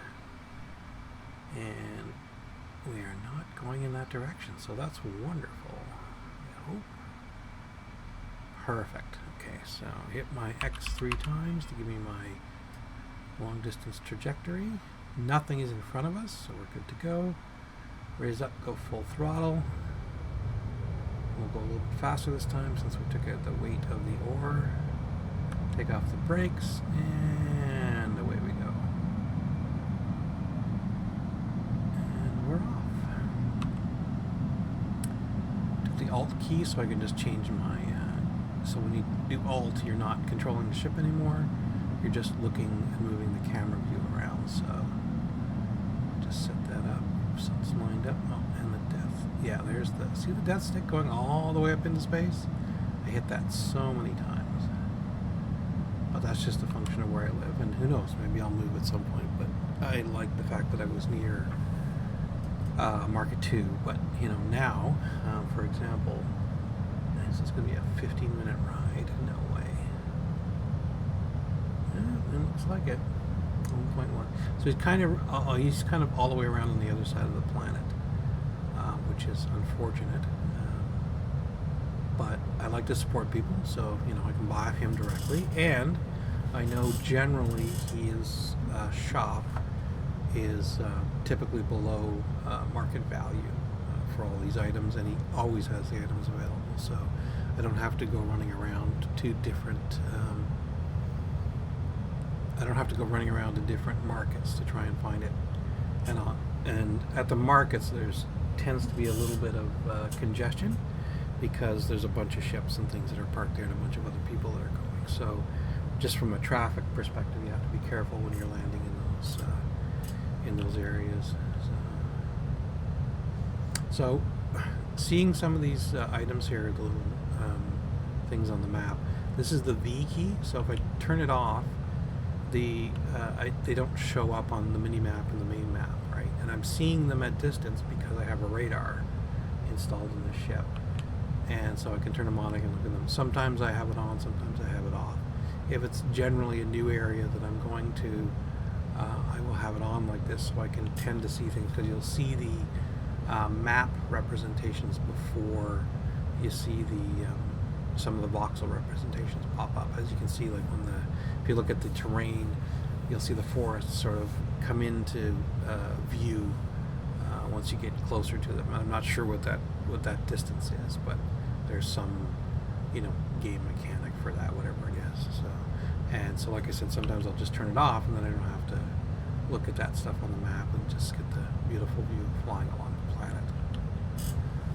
And every planet is different. This is Alioth, so this is the main one. So when you start in Sanctuary. Sanctuary Moon has all the tutorials and everything on it. They give you a territory unit.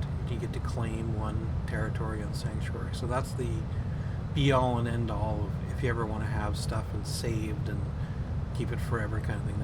I kind of take that to mean sort of storage. When I first started, I was on Sanctuary for probably I want to say a good month, and I was mining the rocks on the surface and doing I thought it was a good job mining the rocks on the surface, building up my little base, trying to build. And they give you a free sort of hover speeder, which doesn't fly, it just hovers along the ground, which is great. It gets you back and forth to the market. I wanted to add things, I wanted to put wings on it and things like that, so I built a little bit of manufacturing and tried to make some things. And then I found out quickly that I kept running out of ore because I was mining the ore on the surface. And the ore on the surface has a certain rate that it comes back. And I was typically outstripping it. So I would have to wait a day for the stuff to come back and then mine some more. And then I got involved with the Dragon group, and that's when they told me, well, you need to get off of Sanctuary as quickly as possible and get over to Alioth, because in Alioth you can dig under the surface and you get a lot more. So for every sort of one that I dug on the surface, you get like 20 liters, and when you're digging underground you can pick up like 100 liters for the same sort of time it takes you to dig something. So now it's not a 1-to-1 ratio because you have to find the stuff that's underneath the surface, which I'll show you later. I love mining in this game, by the way. A lot of people don't. A lot of people, like they want to build things and fly things and race things and fight, and that's great. But I love the mining component because I find it very relaxing. Now, a lot of people are saying it's not stream worthy because it's, uber boring. But I don't know. It's part of the gameplay. I may spend some time showing it. Not quite sure yet. I'll probably sort of take that. I'll take that sort of from the viewers I get at some point. Again, I don't have any viewers. One viewer out there. Zoom is supporting me, so that's wonderful. And we'll figure out from there and see whether that's a thing that gets done sort of on stream or not. Anyways, we'll get through that. I'll show you little points of that. But again, if you play the game, you want to get started and you need a little bit of help, look at the go into your organizations here, and you can search, and you can search for, see if it comes up as Dragon. Yeah, there it is, Dragon's Assembly, right? And you can read about it. There's 759 members in it right now, and this is run by Marquis Dragon. Bring this up? Yep. Okay, perfect. And there's Twitch, Marquis Dragon. Again, you want to be watching him as well when he streams. It's very good.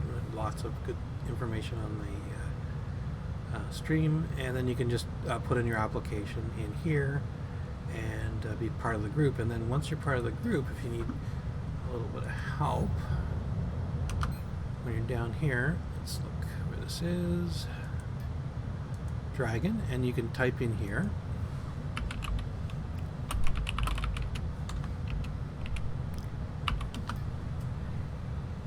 And if any of the other dragons are on, they'll respond to you. So, like, for example, we've got a couple of responses already.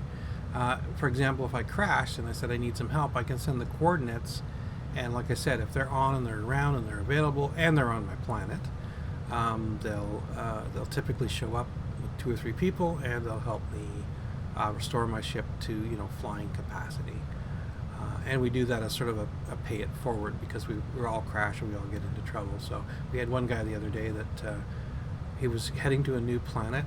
I want to say Telemai, and he crashed and he ended up back on Tioma or something like that. And that's just a function of where you put your res pads and where you end up. You end up to the closest one wherever it is, and that one just happened to be on another planet because he was exploring the new planet and hadn't set up a base there yet with the resurrection node close by to him. So we had to warp to where he ended up and resurrected, pick him up there, and then warp to the other planet, restore his ship, and then warp back to Alioth. And I think we had close to 4 or 5 people helping him out. So we got him sorted and got his ship restored and got him back on his feet again, and then he was able to get back into play. But if you're working on your own, that ends up being a little bit of a problematic. So if he was on his own, he'd have to somehow get up or buy or do something with a warp shuttle, and then get himself back and to the other ship, and then manage to get the ships back and forth. So it's just a matter of how you want to play the game. You can play it solo for sure. I play it semi-solo because I'll do a lot of stuff on my own, and then I'll invite other people in. Like last week, I found a couple of mega nodes, and then I put a territory unit down on them and invited a bunch of the dragons in to come and grab some of the ore, because I knew there was a couple of new ones that wanted to essentially get some ore so they could get started, and they were happy to have it. So because it was a mega node, they didn't have to go find it; they could just sit and mine and be more efficient with their time. Okay, we're 8 minutes out from Gokkar's place. I'm pretty sure there's no towers around here. And I mean, look how beautiful the lakes are out there. That's just beautiful. Love this game.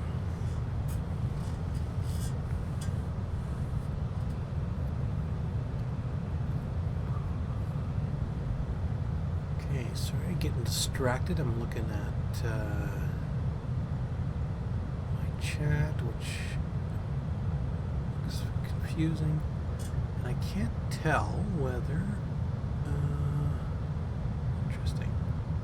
Sorry, I'm getting a little distracted here. I'm looking at the streaming stuff, which is a little bit new to me with the Twitch, and it looks like, I think it's streaming. I'm not sure actually. Let me look over here. I actually don't know how to tell.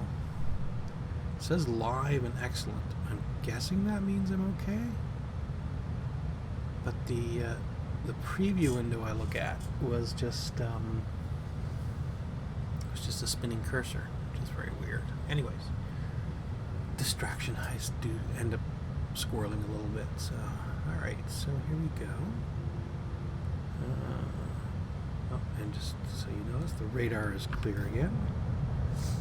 And there's another one. So there's a Novark speeder.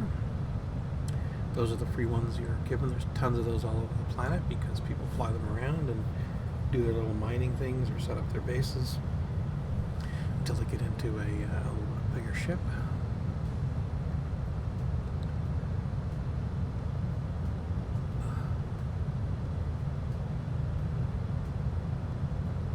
Yeah, I think this is the place because, I've sort of chatted myself out. I would go, or talk to myself out. I would go to chat and say, okay, chat, ask any questions you want, but, I know there's nobody watching, so it really doesn't matter. So have a good sip of coffee, and we will continue our flight. And we're 6 minutes out. I'm pretty sure I've traveled from this direction before, and I don't remember any towers out there, but unfortunately you do have to pay a little bit of attention when you're flying. And it's not a big deal. Crashing is crashing. If you die, you resurrect back at your base, get in your little ship and come back. It's not a big deal. However, the time it takes to repair everything is a big deal. So, it's why we try to avoid. There's penalties in this game, and some of them can be very onerous, as they're meant to be, because we get other advantages.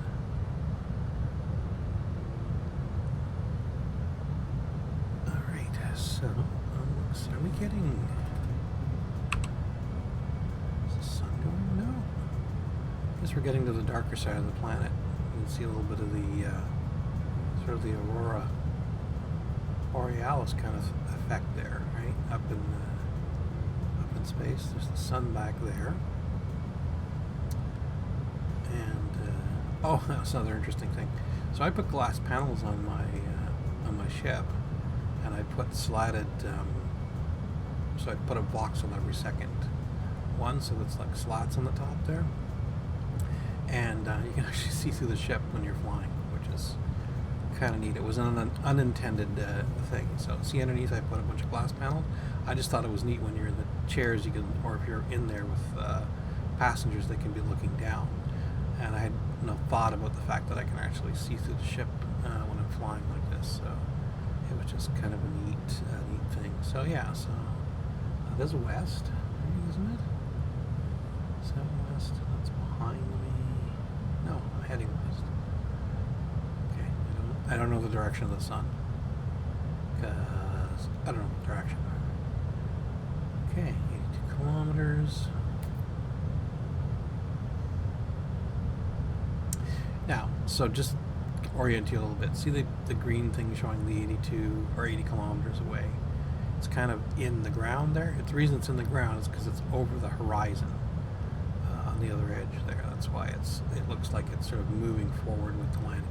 So it kind of makes you think you're going to land right on top of it if you were to cut your engines now, but that's not what that's telling you. That just happens to be where I would land here, but I'm still 70 kilometers away from where I want to be from a trajectory perspective, from a map perspective. So yeah, look at the beauty of it. Isn't that great? The lakes there.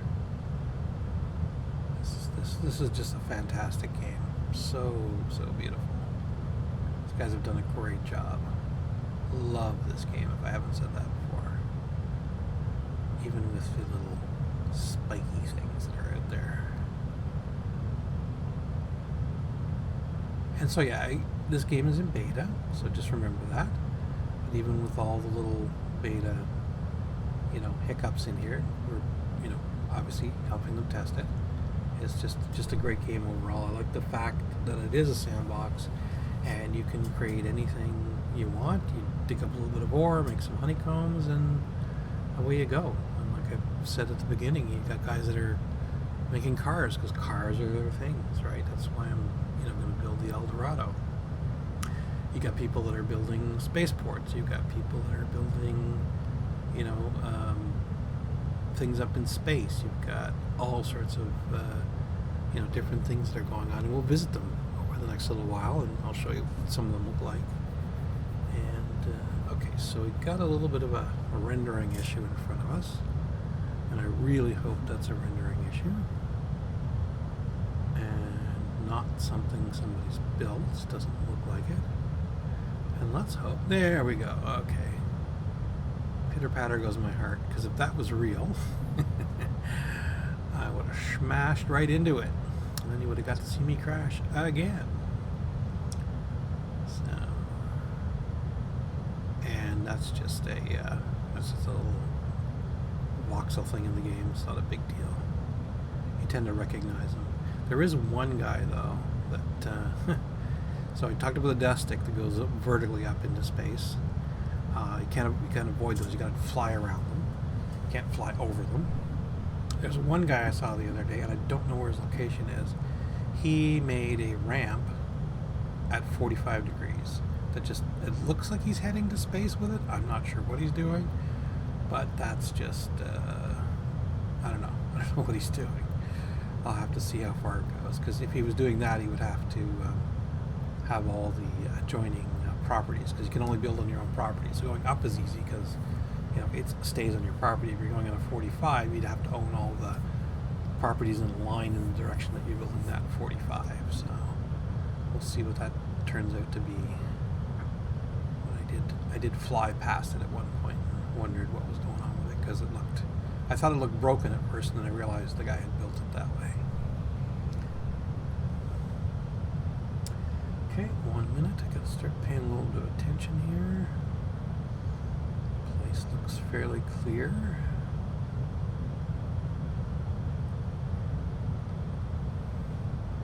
And again, Gotcar is a streamer as well. I encourage you to go watch his stream. He's a fairly brilliant guy, and he does some pretty crazy stuff. He built, I don't know if they're still there, but he built a couple ships where all the engines were on the left side and all the wings were on the right side, and the thing still flew properly. And I think he does stuff like that just to sort of prove that he can do it. So, okay, 13. Oh, there's somebody's rescue ship that they've just left.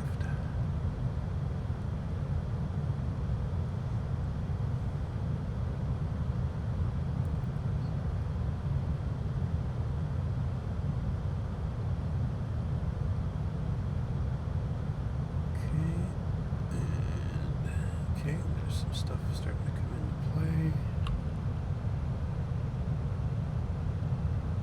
Yeah, so now see it's sort of coming underneath us here. We're going to get our brakes on shortly. So, yeah, there we go. So brakes are on, finalizing approach. Now watch the red line. It's going to, because we're decreasing our speed, the ship is essentially falling. And it's now going to come right where that green dot is. Yes, very good. Okay, I'm looking around. I don't see any high pads I'm going to land on because I'm still up at 1,000. Falling fast. Why am I falling so fast? Thank you with the brakes. Ooh, that was close. I thought I was going to bounce. Okay, don't know why that happened. I might have hit a key by accident. And we're here. So, get out. Sort of land in an inland. Sort of like an inland lake here, I think. Just jump up and find out. Oh, by the way, I put lights on all my ships because when it gets dark, it's very hard to see. But see how my lights give a little bit of radiance around? Now, where is his... let's see what this says. Library, store. There's the store. It's right there. So this is a little... I don't think it's very deep. Yeah, it's just like a little mini lake here. Oh, so here's those rocks I was talking about on the surface. You can mine those rocks, but you get like 20 liters per rock, which is good when you're starting. Don't get me wrong. That's very valuable to you when you first start. But I spent too much time doing that. Is that the Hestia? I hate when I flip in and out of the water like this. That might be the Hestia. I don't know. Let me look. It is. That's the ship that he's selling that I showed you on the creators earlier. Okay, so here's a store. Whee! I got some skills so I can jump up a bit. Now, what was I going to do? Yes. Need to buy some stuff. I should move this to my linked container. Alright. Adjuster small. Where are his adjusters? Now, let's see. He has some signs. And let's try to do this in order so I don't double and triple buy. Okay, that's fuel tanks. I think there's a sign up here somewhere. I just can't see it. Oh, here we go. Fuel tanks, ship parts, stabilizers, landing gear, ailerons and wings, vertical hovers, some adjusters. What did I say I wanted? Adjuster small. Okay, so, oops, adjuster extra small. Adjuster small. Okay, so he makes you buy 20, but I don't care because it's still a $4.90 per unit. Did I look that up?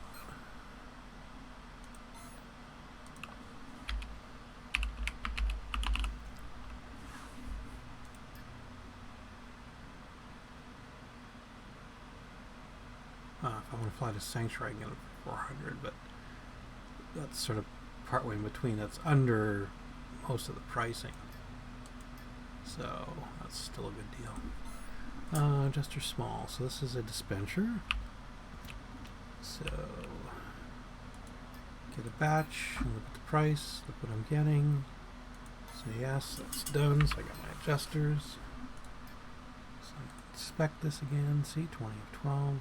Atmospheric air brake. I see. Ooh. And there's a little bit of lag here because he has a lot of stuff. So, let's see, air brakes, hovers, wings, stabilizers. I see brakes. Oh, I'm gonna make me walk down the aisles now, aren't you? Boosters.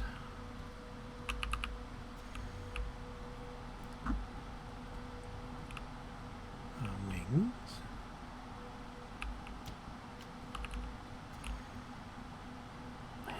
Landing gear, would the brakes be there? Stabilizers. Stabilizers. Okay.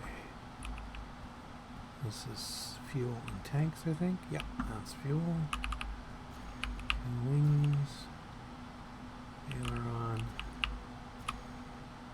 Hovers. Hovers, maybe? Hover, engine. No. Should have gone further down here, maybe? Oh, there we go. Retro brakes, retro brakes. Retro air brake. What I want? Atmospheric air brake M. Air brake L. Air brake M. Here we go. It's right where I need to be, just like I do in Walmart. Got marked. Wallet. Retro rocket brake. No. I want it. Air brake. Air brake. And air brake. A batch. Air brake M. Yep. Take that. Atmospheric air brake. Atmospheric air brake.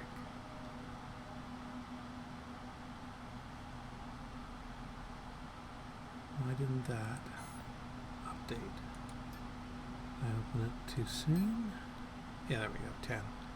Atmospheric, oh, atmospheric air brake small. Let's see that.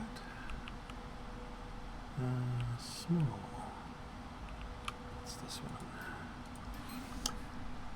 500 atmospheric air brake, 10, yes. Okay, again, that didn't. Fuel tank, extra small. You know where that is, because that's way up here. Space, space. Atmo. You know what? Extra small? Extra small.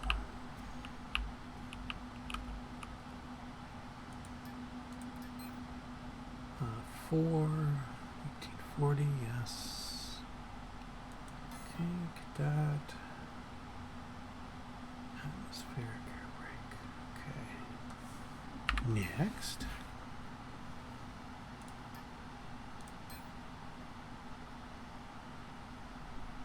I think I had the engines. Aileron, extra small.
aileron. No.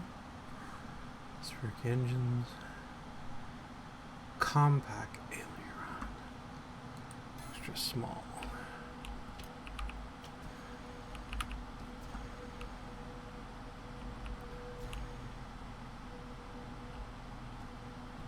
Adjusters. Whoops. Ailerons and wings. Follow the signs.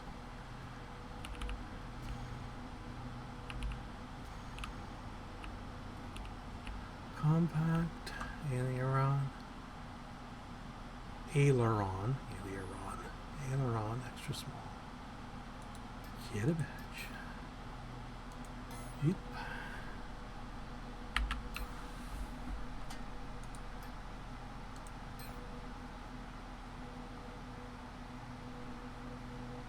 I may buy some of those anyways. Dynamic core extra small. I have two, but let's. Those are in here. Extra small. Yeah, I'll use one of those. That's fine. I use those to put down at different sites to make marks on the map. If I put down a territorial unit, because a territorial unit you can't locate on its own on the map, I've found. Encampment chair, no, I have tons of those. Glass panel small. Oh no, I don't know if he has. Does he have dispensers? Last time I was here, he was building that. Windows, canopies. Let's hope he has them. I don't want to have to. Yes, he's got some dispensers. Let's see what he's got. Oh, and by the way, look what he's doing with this lighting here. Isn't this great? You know, I love the fact that people can push the limits on the stuff in the game like this. So up here he has lights, and I'm guessing he has voxels in front of them to make the lines like that somehow, and then he's tilted them. You can just see the red, green, and blue up there. Oops, see them? Yeah, actually, let me put the light on. There we go. Oh, he has put... Those are... Oh, armored window.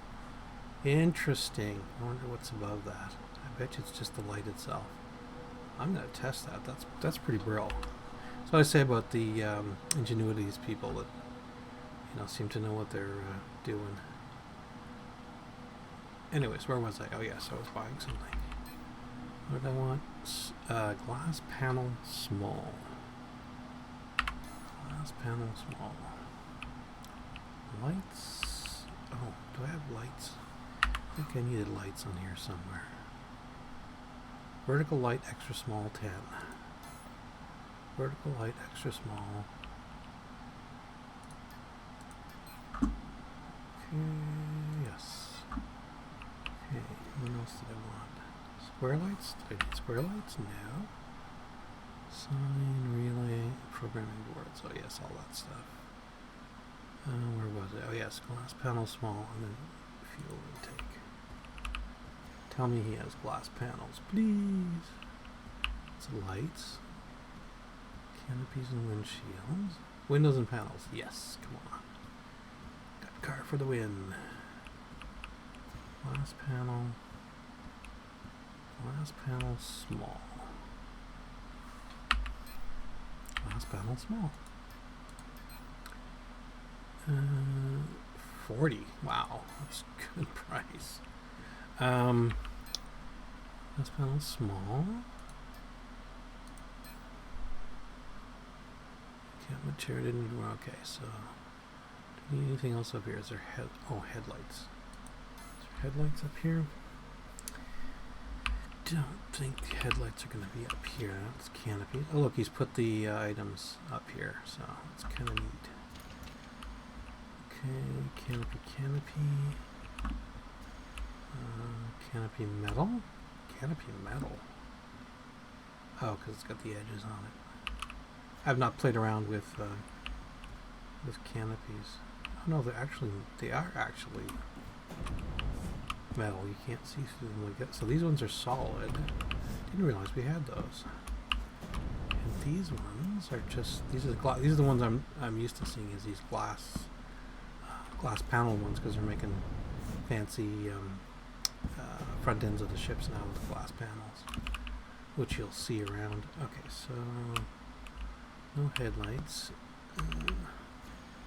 Sure, make it dark for me to find the way back down. Okay, down, and did I think I wanted a headlight or something, I can't remember. Headlight, okay. Wonder if I'm not gonna find that here. Let's take a look over here what we got. Oh yes, does this have any containers? I don't think so. Ooh, switches, yeah. Okay, so no containers.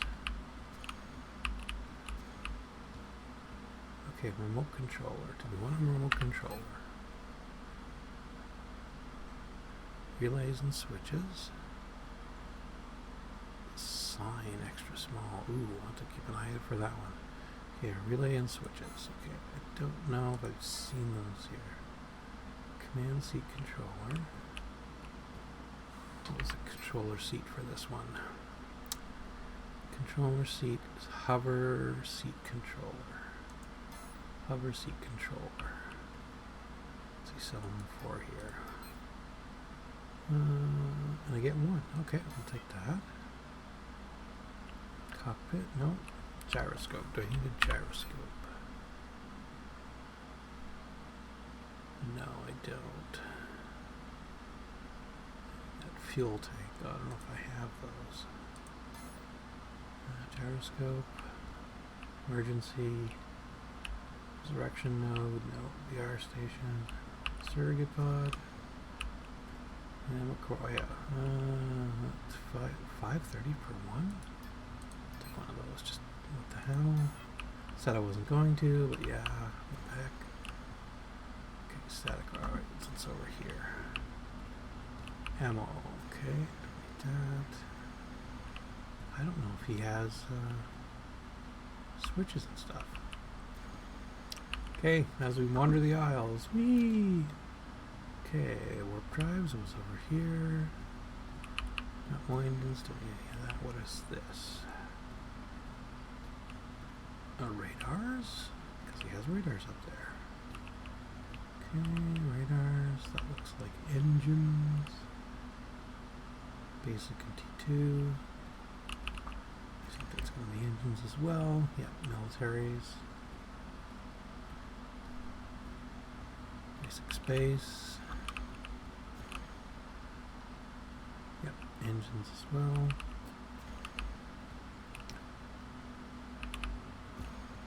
Rocket engines. There's nothing here. Military admirals.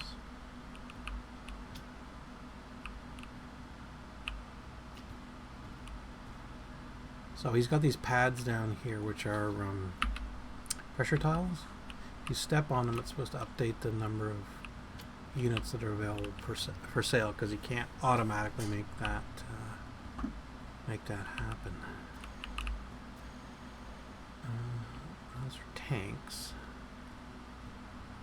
Warp cells. Fuel tanks, but I need the fuel tank cover. And that headlight, I don't think I'm going to find one. Oh yes, do we have stabilizers? Did I get all that? Oh yes, and a hatch. And hover. Hover engine small. Hover engine small.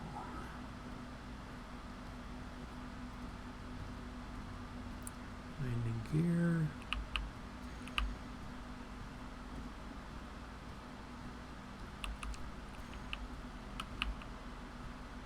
Hover engine small. The boosters were hurt. Hover engines large. Hover engine small. Did I thought I bought those already. Oops. Nope, I guess I didn't. Inspect, and I want hatch, headlight, hover engine small. 10,000. 1000 for 20. Small. Update this. Airbags are done. Fuel tanks are done. Couldn't remember on that. That's the core. Camera chairs, don't need them. Last panel we got. Fuel tank, fuel intake. Oh, gyroscope. I see gyroscope over here. I missed that.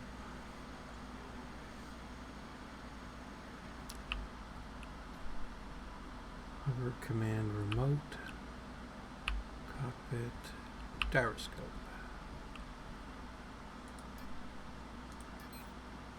Select one at a time. Nice. Take that one.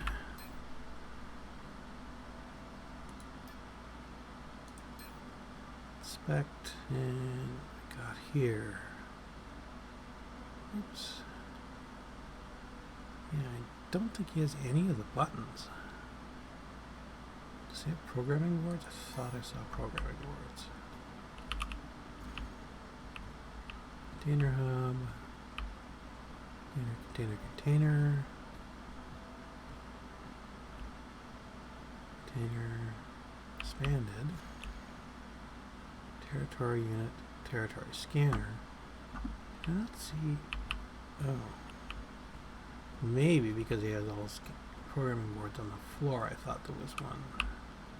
What was it say? He's got us all. Urgency, resurrection, VR, surrogate. Cores? Bah, don't tell me that can't be right. Atmo. These are all cores. This is seats, resurrection nodes, VR. These are containers. Hub. Per 5. It's a good deal. Okay, one last run around. And then I have to go to a store. That's what I didn't want to do.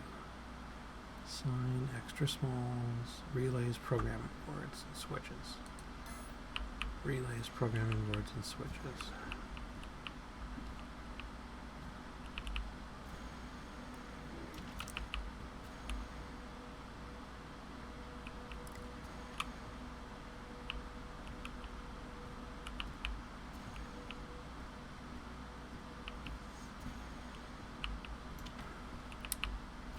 Bummer. So he doesn't have everything. He has almost everything.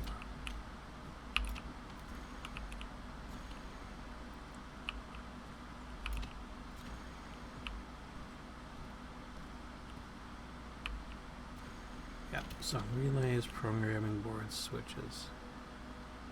That's engines. That's engines. It should be engines.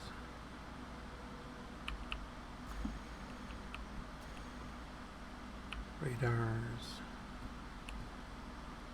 engines,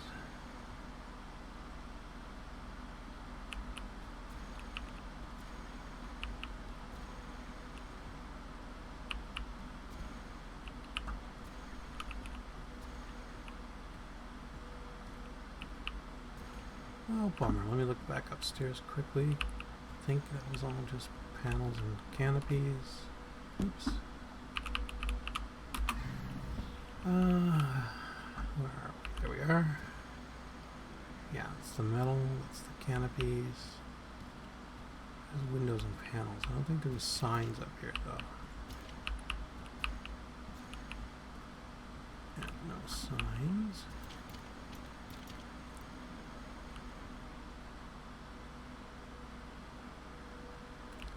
Lights are good though. Look that he has that. Okay, so one other thing while I'm here that I want to show you is he has, no, it's my ship. Oh, let me go back downstairs. Let me jump off. Oh, it's the Hestia.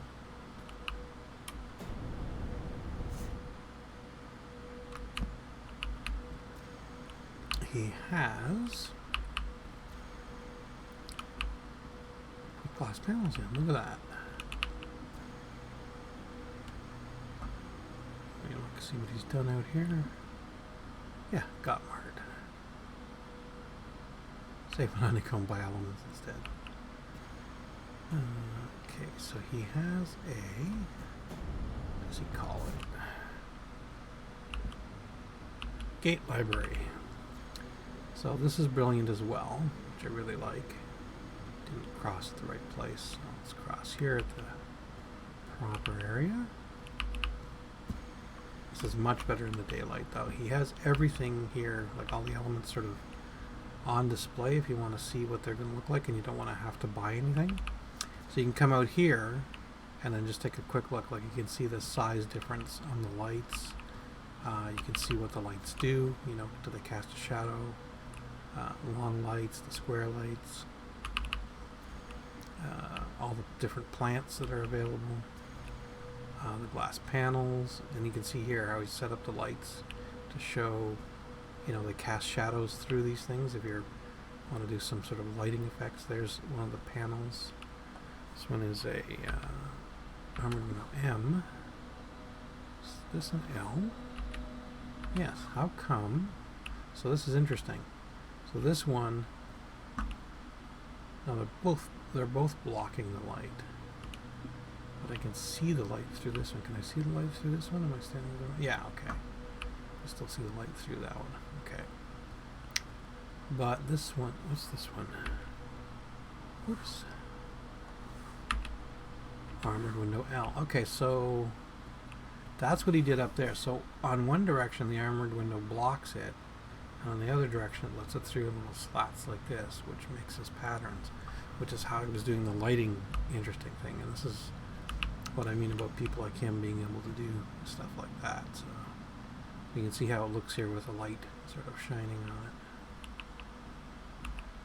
Let's see what else. So he's got pretty well everything here, and I like the fact that you can sort of, you know, judge the element size. That's a that is. I got to get out there because I'm behind glass. These are some of the furniture, chairs and tables and things. The different styles of doors. Landing gear. Oh, let's take a look at this. Turn my light on so you can see the extra small landing gear right up to the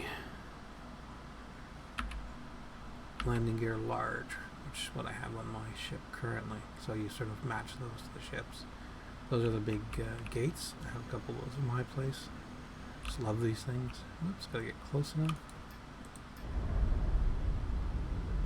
Love it. Oh yeah, there's the screens up there. So anyways, I'm going to show you here. This is the anti-gravity generator. Why can I activate it? Shouldn't be able to do that. Okay, what happens? I guess nothing happens because you need the there's other people. You have to get 6. I can't remember the names of them. You have to get these 6 things that push you up into space. This is the generator, and those are like the. Does he have any? Should have them somewhere.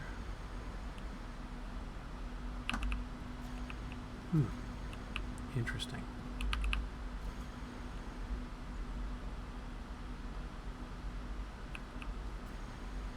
And there's his factory over there that makes all this stuff. Whatever you do, don't venture into his factory. You may never come out. Okay, so I now have to go to a store, which is a bit of a bummer because I don't really want to do that, because I'll end up making multiple trips to multiple places. I'm heading back to my ship.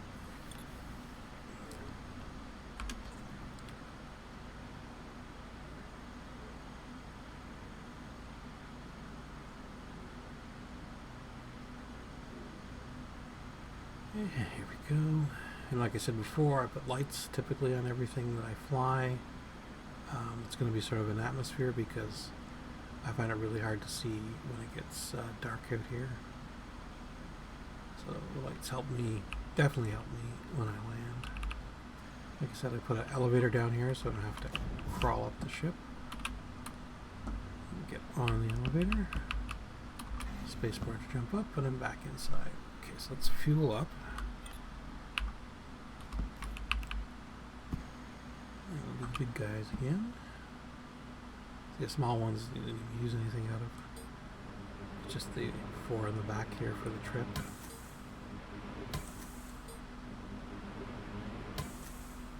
And not even that much out of them. Okay, I really should replace those engines at some point with militaries. They use a little less. Okay, see, fuel's good. Oh, by the way, so I have these little things down here called activation zones, and they're connected to the programming board, which is connected here. And if you notice that changed as I walked up to it, because I walked into where the activation zone was here, which then triggered the board, which then gave me the updated information on here. Okay, so let's check. Let's check for programming boards and relays. Let's see.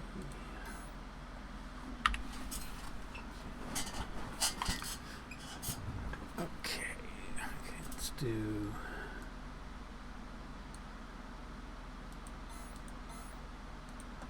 programming.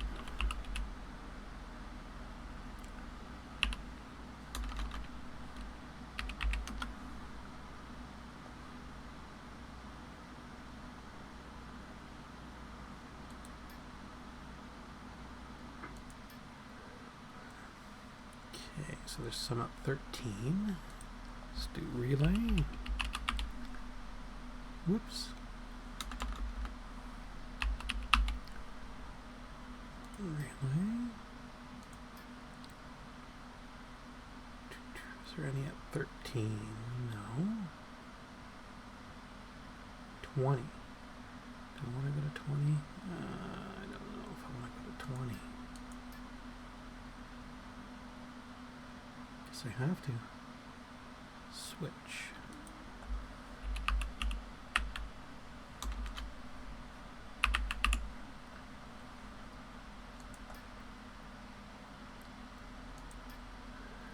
Thirteen seems to have a bunch of stuff. Okay, so let's set that as a destination. See if I have that in my. Let's try to do as few amount of trips as possible. And to say 13, yeah. So let's check what I got here. So I'm just cycling through with my Alt 1 and 2 keys and see if I have. Oops, backwards. I'm looking for Alioth M13. And hopefully I've landed there as 14.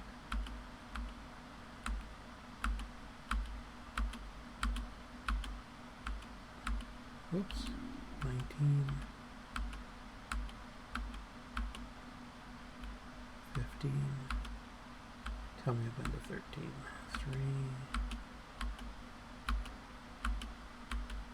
I don't believe it. I don't think I've been to 13.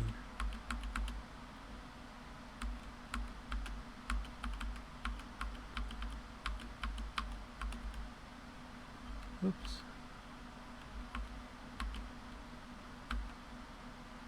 Scan, got cards where I am. Let's do one quick check. I don't think I saw 13 in there. That's going to be a bummer. 14.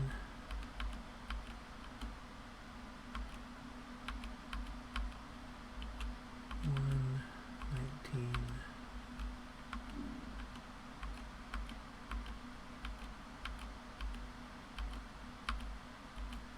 Okay, so this is going to be fun. So now, check on the map. I said that, yeah, not represented on the, not representative. Okay, what did I do? Didn't I say, oops. thought I said market 13.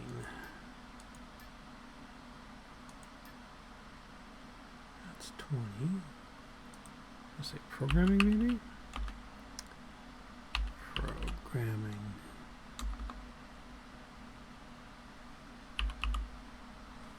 Board. 13. 93 kilometers. Set market as destination. Map. Center and position. Coordinates are too far. Okay. So it doesn't like those coordinates. I may have to put that in as a bug report. That's weird. So 13. 93. Oh, it's right, because they move the markets. Okay. So it is destination. Now I don't want to land right on the market, so let's actually set this right on the edge here. Set that as destination. Okay, likes that. Copy coordinates. Okay. Let's do M13. Now, I'm going to add location in Lua. So, slash add location. I'm doing this in the Lua chat channel. I'm going to do Alioth M13. I'm going to paste the coordinates that are there. There we go. Okay, so now I'll go back to my planet to take this off of the Lua. Back to my dragon channel. And let's see if we get this. Oops.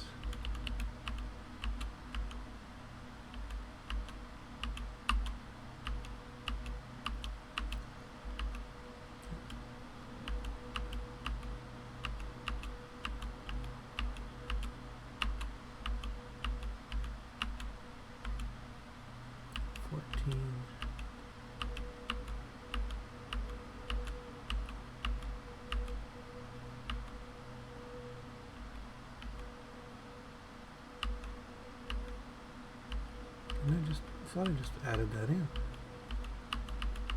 Did I go past it? Oops.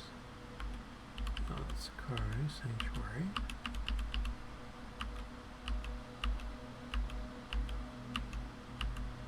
Oops. Filling.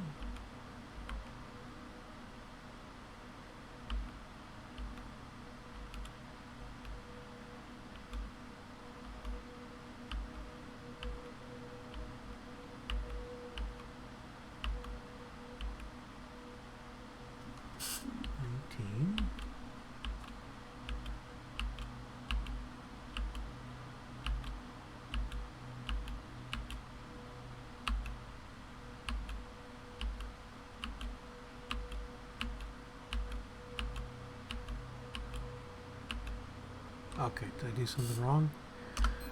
Let's do that again. Okay, back to Lua. Add location. Alioth M13. The coordinates in. Hit enter. Added Alioth M13. Okay. So it's in there. Alright, let's go and check again, shall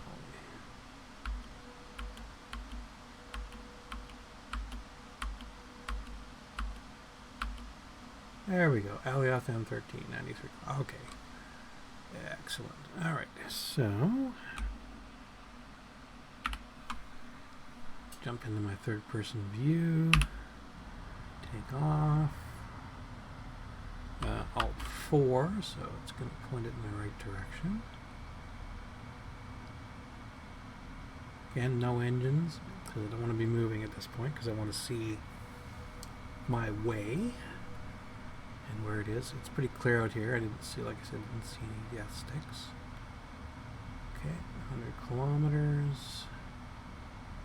There's a little bit of a hill there, but that looks like it's far enough away. So I look at the mini map on the top, and I wait for that to sort of settle in on the top. Because down here, on the main area, my view could be around so it doesn't look like I'm sort of pointing in the right direction. Turn my X's for trajectory on. I think that's sort of centered there. And I will throttle up 100%. I will wait for a little bit of movement. So you can see the kilometers per hour are coming up. Take the brakes off. And away we go. And we should clear that hill just fine.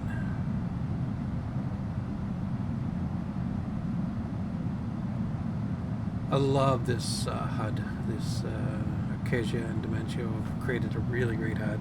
I heard recently they may have separated and gone their separate ways, so we may see two separate versions of the HUD. This is done in Lua.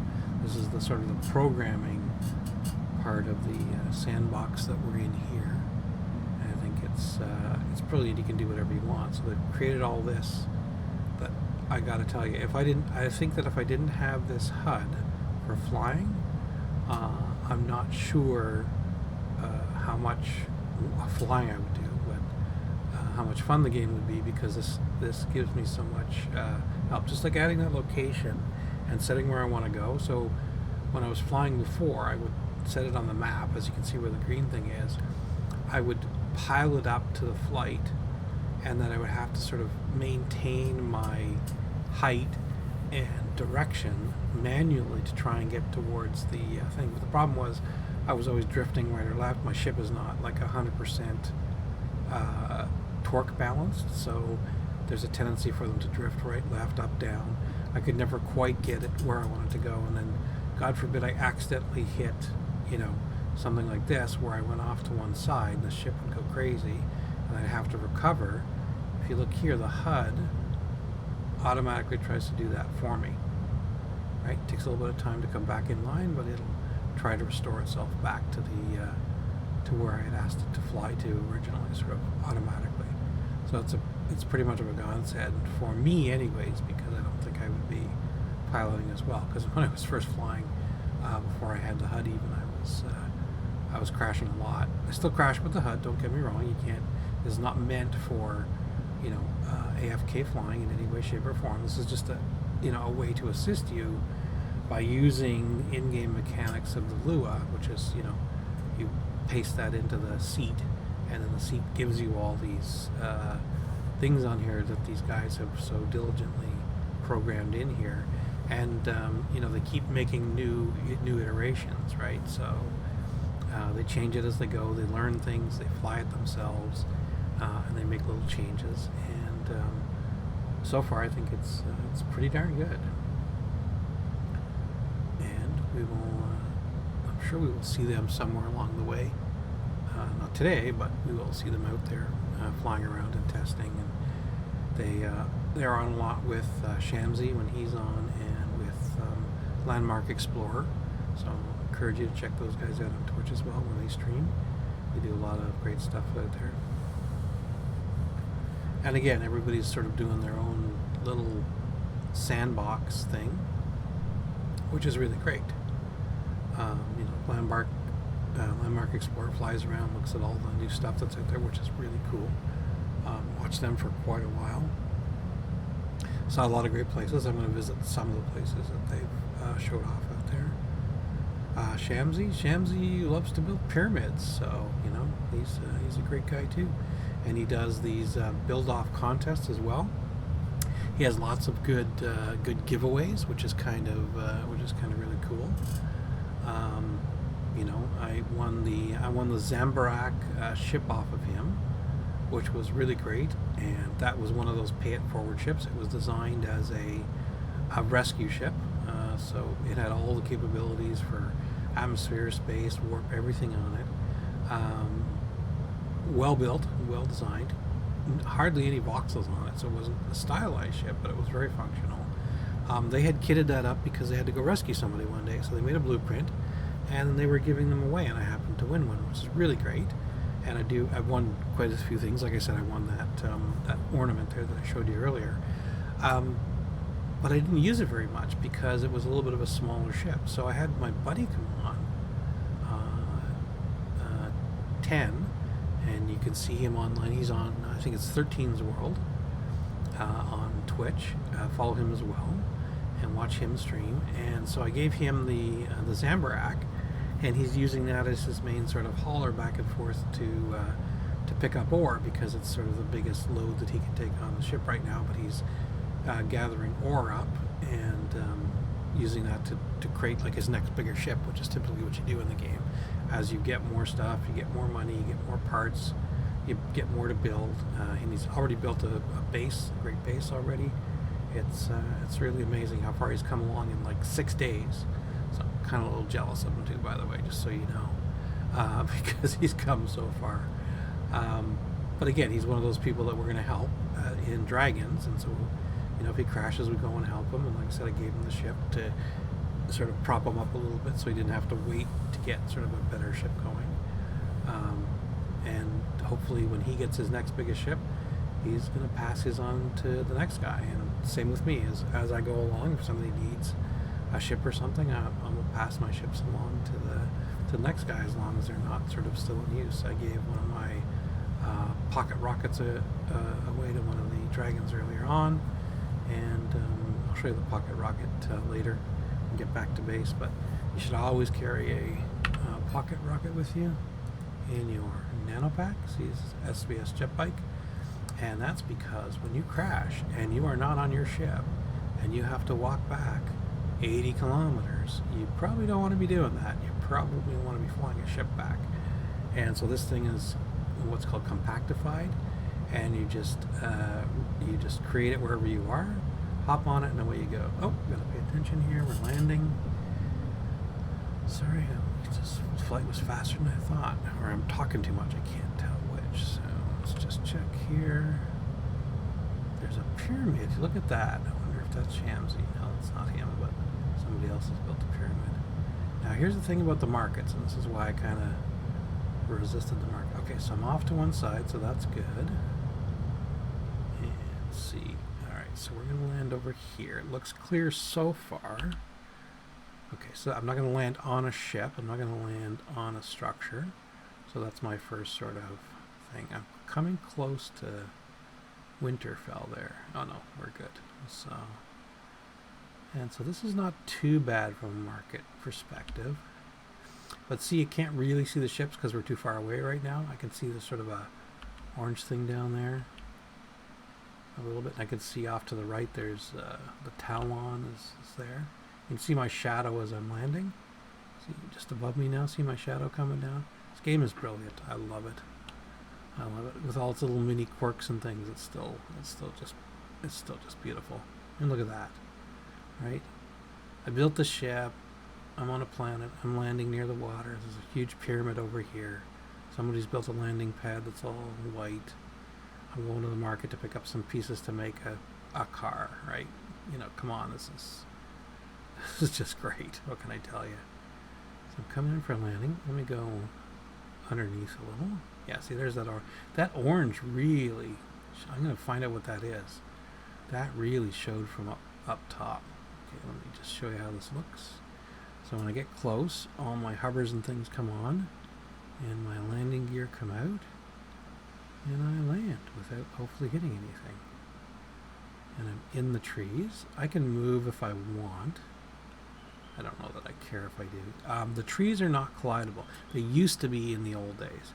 So if I'd hit that in the you know, one of the 6 patches ago or whatever it was, that would have broken my ship. So I'm so glad they don't. So let's just, for the heck, do I want to be here? Let me look.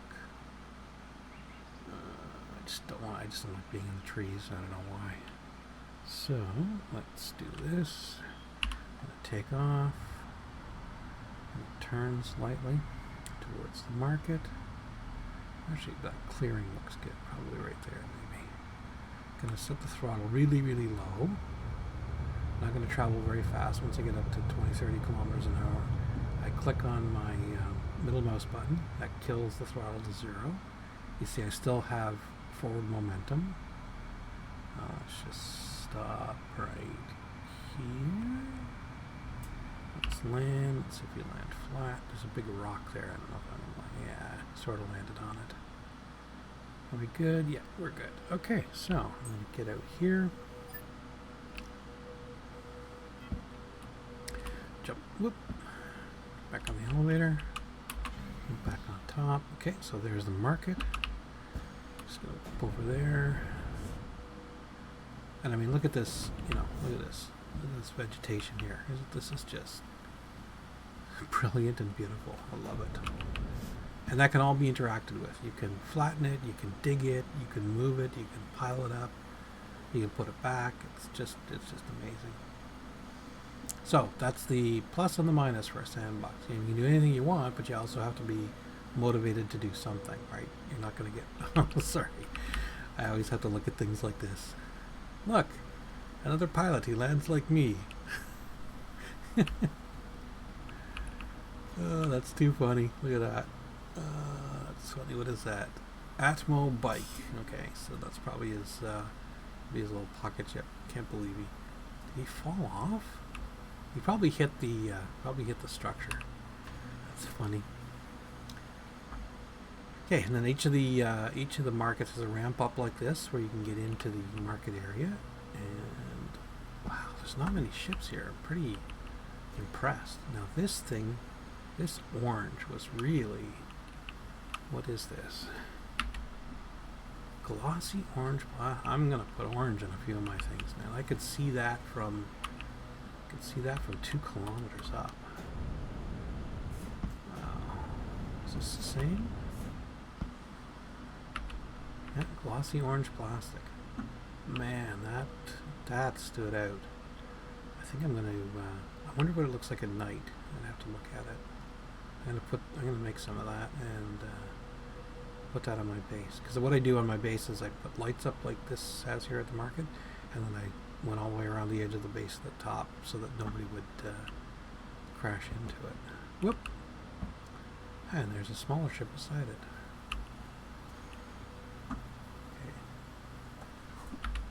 Glossy orange plastic. Okay, make sure I remember to make that.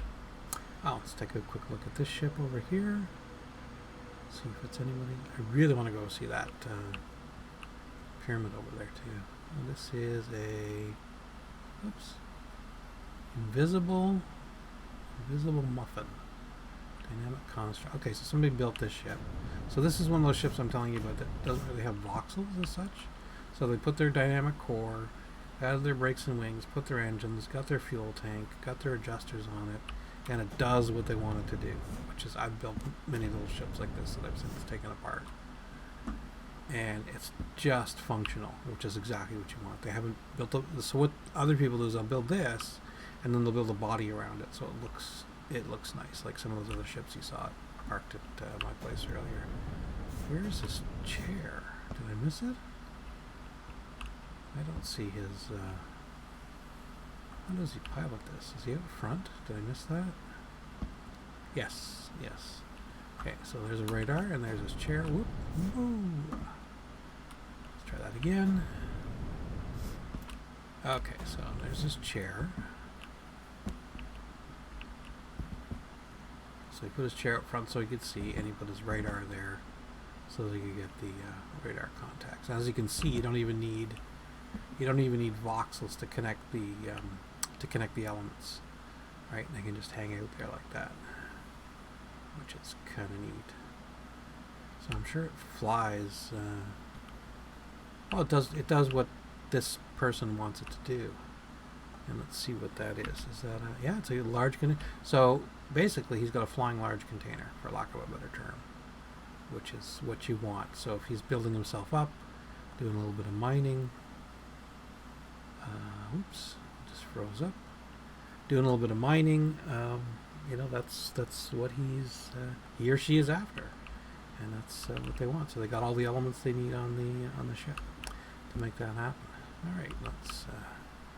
So you got to get on the elevators here. You got to go up to market, and these are the market stalls.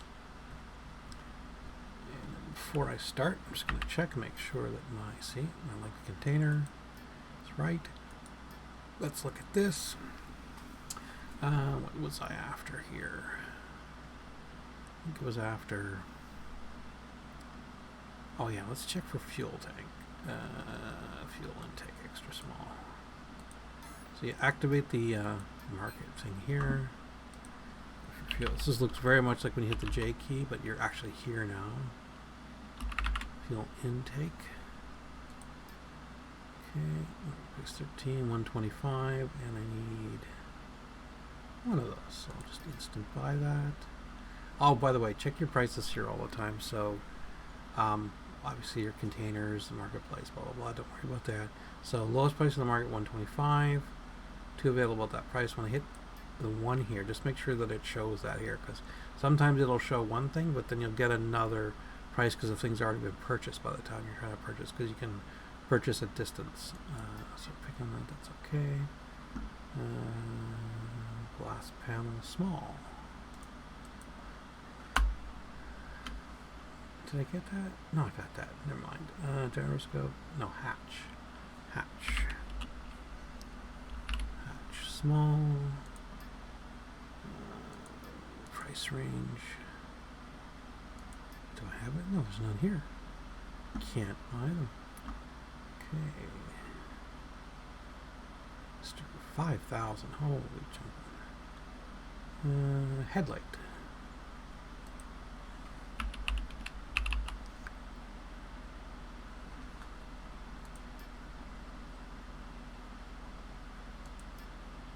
Okay, 8,700. District 8 there for 3,600. That's like half price. You just need two of them, so what do I care?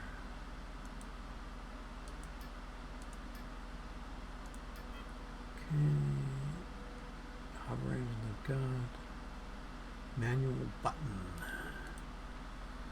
Manual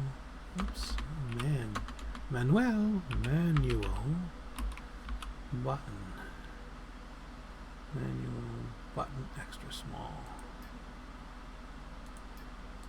And there's none here, so that's done. Manual switch. Manual switch. Let's see, 500, 1,300. How many do I need? Manuals 5. 2, 3, 4, 5. 10 available. 1079. That's double the price, but what the hell? Manual switch. Oh, programming board. I had a bunch of those. Actually, I'll get back and find out I have a bunch. But 500-ish. Damn, everything here is double the price. Let's do distance. Oh, see? 19.99. Let's buy from the seller. Get 2. Wait a minute. 4.9. Yes, no, that's right, with taxes. Oops. Did I get that? Yes, I got the programming board. Okay. Oh, by the way, this is your market container. Before you leave, you have to drag all this stuff into your linked container, or you will not have it when you leave, and you'll have to fly back and pick it up. Hint, hint, I've done that before. Okay, so headlights. Did I look at relay already? Oh, sign extra small. Sign extra small. Sign extra small. Ooh, there's not many of these around. I thought I had one of those somewhere.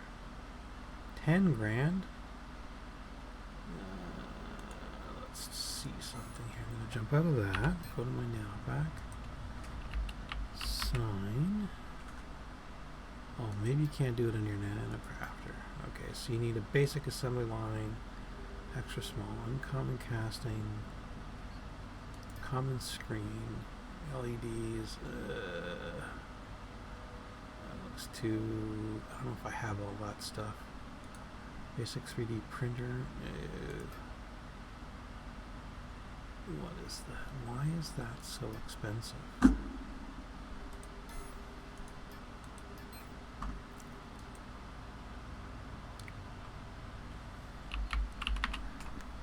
Do I think I had one somewhere? I only wants one. Sign extra smalls. Fades, tell them why. District 10. Wow. Okay, District 10. Alright. District 10 we go. Dang. Oops. And what did I just say? Make sure we check. Oops, activate. Check our market container and make sure it's empty. Okay, so we've got everything that we bought here. What did I say? 10, right? Yeah, let's do 10. Okay. Take that. Now where do I park? It's over here in the woods.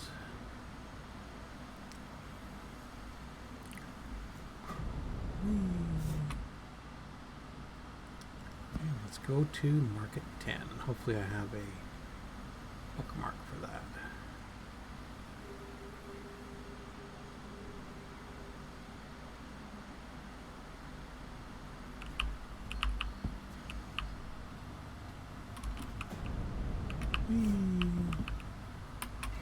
Okay, this is getting to be a longer trip than I thought today.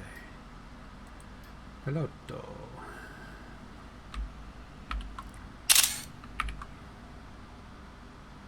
Okay, let's check bottom right hand corner and look for M10. Oops.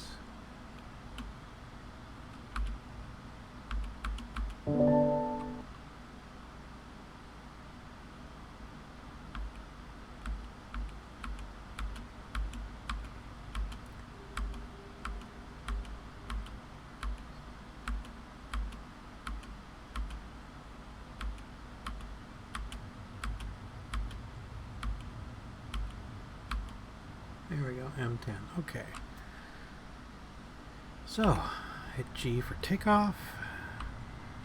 Alt 4. We're going to spin. Try to get into where I want it to be. There's a little bit of lag right there. Let's make this happen. Okay, there's nothing in front of us. Again, the trees are not collidable in this, so we're good. Let's not quite hit the X 3 times just because I want my trajectory. You can turn that on anytime you like. Off, turn it on when you take off. Okay, full throttle, so I'm scrolling up on my mouse button. Wait till I get some forward momentum. So the engines take time to warm up. Hit the control key to take the brakes off. And so now you can see they're at full throttle. So I think these are basics. I'll have to look when we land.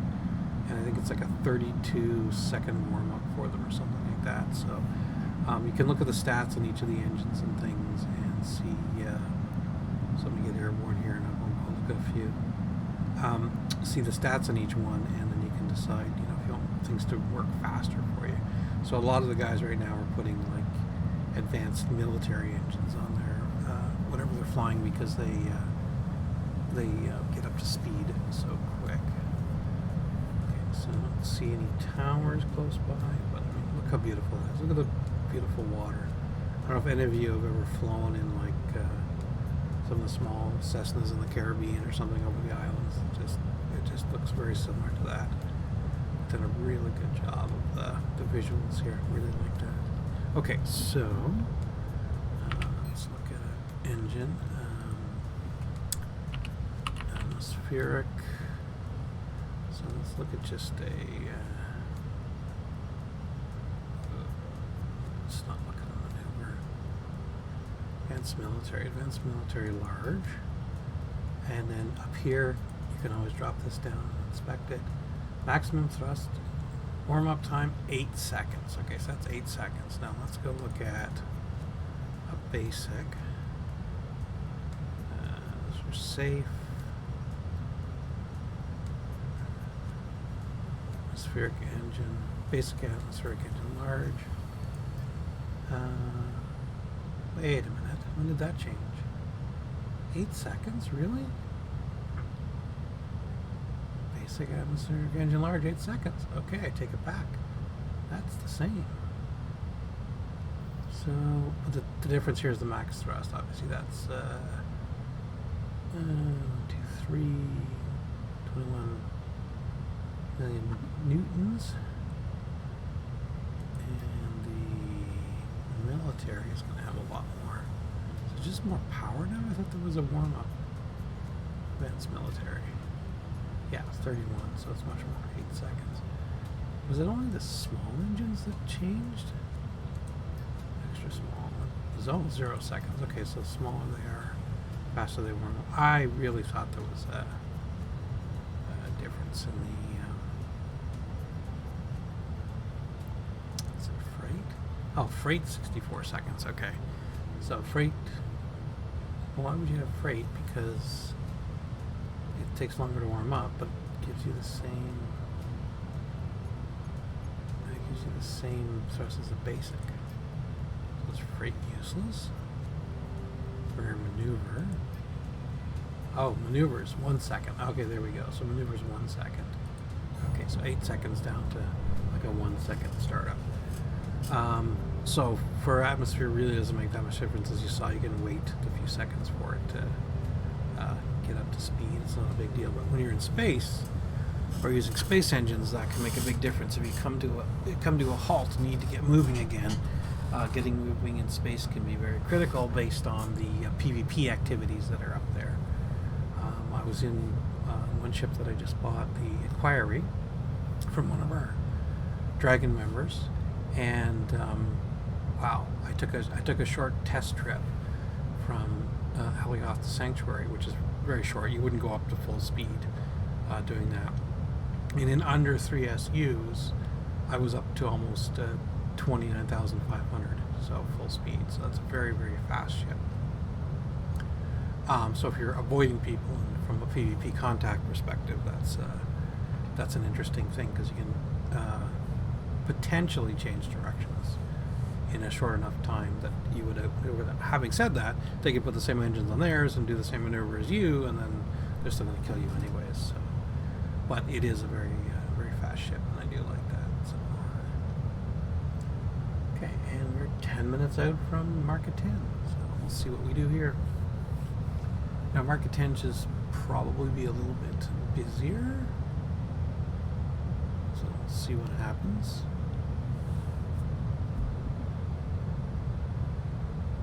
Again, no, I just love watching the terrain around me when I'm flying like this, which I guess is no different than if you have a flight simulator type of game, which I haven't flown any of those in years. And it was mostly my friends that had those, because they had the throttles and the wheels and the pedals and all that stuff to fly properly like a regular pilot. As you can tell from this game, I'm more of a autopilot, because I use the HUD to help me fly a little bit easier. So right now, basically, I don't have to touch anything. This can be doing its thing, and as long as I'm sort of watching over on it, I can make sure it's fairly safe. And again, if we didn't have the death sticks, which are the elevators that go into space, which was, again, that was just a creation somebody made. They figured out a way to make to stack all their cores one on top of the other. And the limitation of cores is talents, of course. So they increase their talents. So I'll show you that. Oops, get rid of this. So over here, F2, if you look at your talents, so they increase their number of cores from their talent pool, and when they can do more, I think is it industry? I don't know which one it is. It's proficiencies in mining, organizational construct,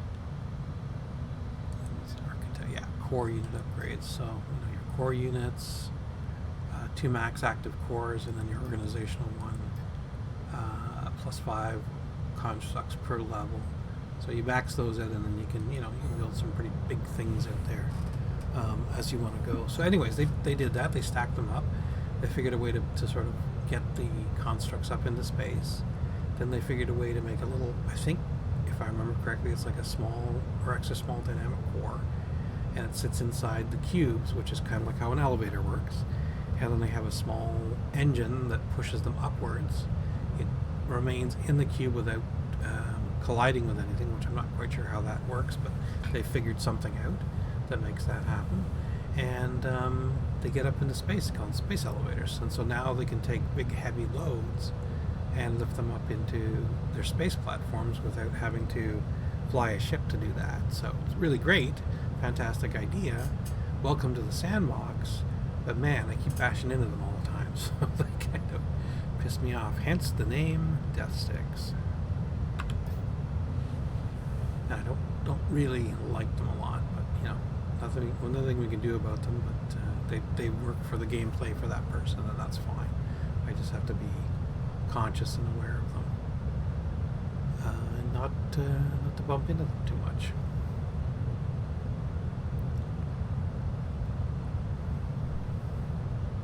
Wow, can't believe I've been streaming for 3 hours already, and I haven't even built my Eldorado. What do you know? So hopefully this will be our last stop to pick up parts, and I can actually create this darn thing. I don't even think we really got sidetracked. I think it's just the distances we have to go to get these things. And again, I thought I would be able to get everything at Got Cars, but he has, air quotes, almost everything available there. I think we're doing good. I think it's a couple of small pieces, but just the relays. Yeah, so I got all that. Whoops. Encampment chairs, no, I'm good with that. Whoops, something's coming close. Oh, they're underneath me. They're good. Okay.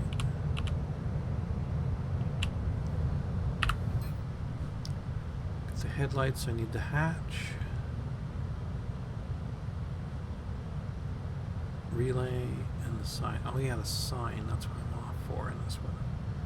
There's not many of that. So if I couldn't buy one on the planet, I'd have to go and try and make one. And again, I don't know if I have all the schematics and all the machinery to build that. So that's going to be a bummer if I can't get one. So I'll just buy one. So I don't really care about the price for that matter today.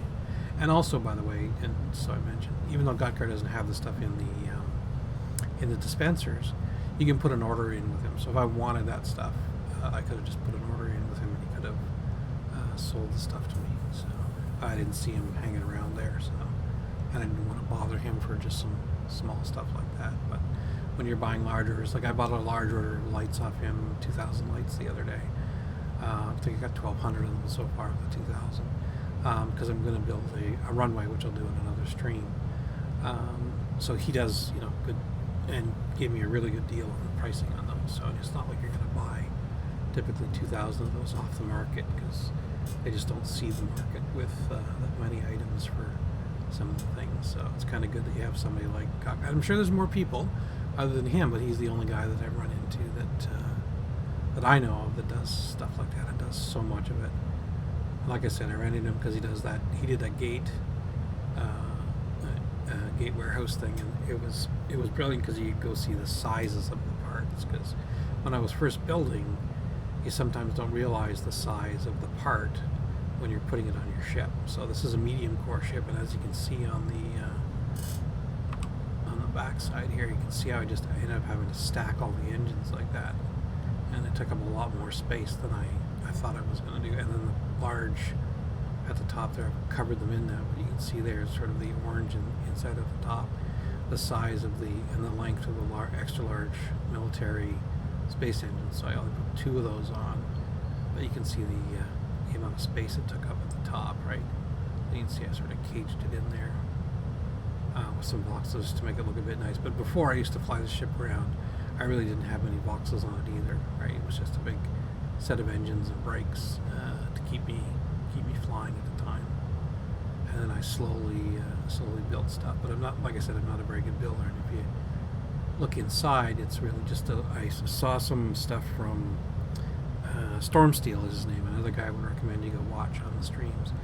He does, or did a thing, he talked about negative space, and so I did, instead of putting just walls on the side, which is what you can see here when you look down through this with all the slats, every second voxel I didn't put voxels in, so they're just like slats that go across, and it ended up looking pretty good. So you can see it on the side, and I put some red as an accent behind them, and you've got this kind of color juxtaposition, see inside there with the red lines, and then I put the red and blue lights on it, and then it just sort of made it sort of pop a little bit. See the inside there? The red light's flashing a little bit, or splashing, but see the red lines? That's sort of the negative thing. So you can learn a lot from these guys that you know, they just do this as this is what I do, and then I look at it and go, well, that's freaking brilliant, and it's fairly easy for a guy like me who doesn't know what he's doing to pick up on that and then sort of make it look half decent. So even though I'm not any kind of a ship builder, as you can see, like, look at the back. The back is just a square, flat piece of Vauxhall, which is what the ship looked like. It looked like a big T, and I added bits and pieces onto it to make it fly the way I wanted to, and then I would add more bits on it as I wanted to go. So the reason the engines keep getting stacked higher and higher is because I wanted to carry more and more off of Alioth, and I had to add more propulsion just to get the weight off of it. As you can see, if you look way up at the top in the blue, it says the max mass could be 11 kilotons. I've never done. Oh, there's another death stick to the left. We're clearing it greatly, so this is good. The max mass is 11.4. I've never flown with that. The max I've done is about 7 kilotons off with this one. I don't know that I would want to run with like a 10 kilotons off this, but I have another ship, the Inquiry that I just bought, that I tested with 10 kilotons off Alioth. Wow, it was smooth and very fast. So that's going to be my planet-to-planet ship if I want to do move large amounts of ore. Okay, looks like we got a pad just under us and a tower. We're going to clear that just fine. There's a runway down there.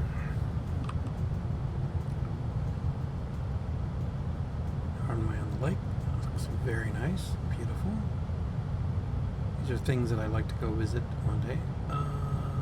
What is this? That looks pretty interesting. 2 runways, something in the middle. Look at that. Somebody spent a long time on that. That looks very nice.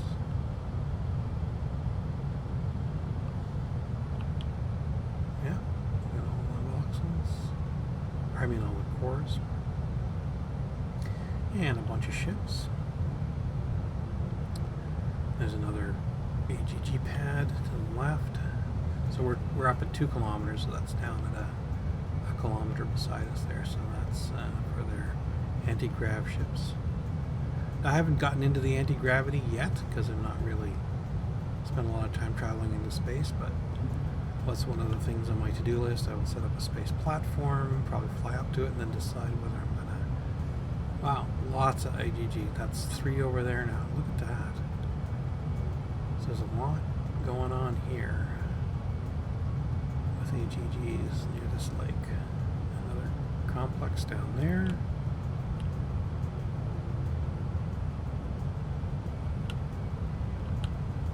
And one that's underground. So a lot of people also build underground. See, there's all sorts of stuff below me, but you can't really see it. Oh, there it is. Okay, so he's built into the side of a hill. Looks kind of neat. Very nice. And I mean, just look at that. Look at that view, right? Sanctuary and then off into the sun. Just beautiful. I don't know if you can see any other planet. Oh no, that's the sun. Wait a minute. What's that? Okay, that's the sun. Oh, tower. Concentrate, concentrate. There we go. We're going to fly by a death stick. So, see what I mean? These people just put these things up. Clear it, so that's fine, but man, the amount of times I bash into those things doing exactly what I'm doing right now, which is sightseeing, it takes me so long to repair my ship. I actually don't know. I think that's Sanctuary, and then is that another planet behind it? I don't know. Should I take a look right now? Yeah, let's take a quick look. Okay, so get rid of you. Maybe not. System. Alioth. Oh, there's other moons. Okay. So there's Sanctuary, Moon 4, and Moon 1. So that's going to be, I'm guessing because the looks of it, it's going to be Moon 4. Okay, that's kind of cool. Ooh, another tower. clear that. That's good.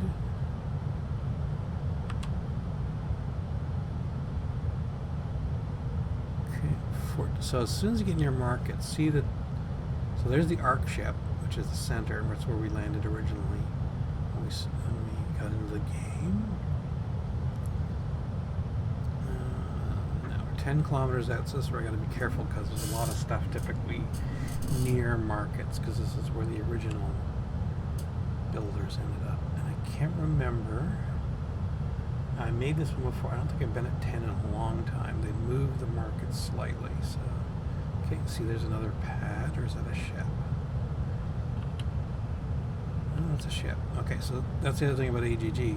They can leave their ships up at the 1 kilometer mark and just leave the ship there, which is also a thing because you can bang into them, which is not good for either of us.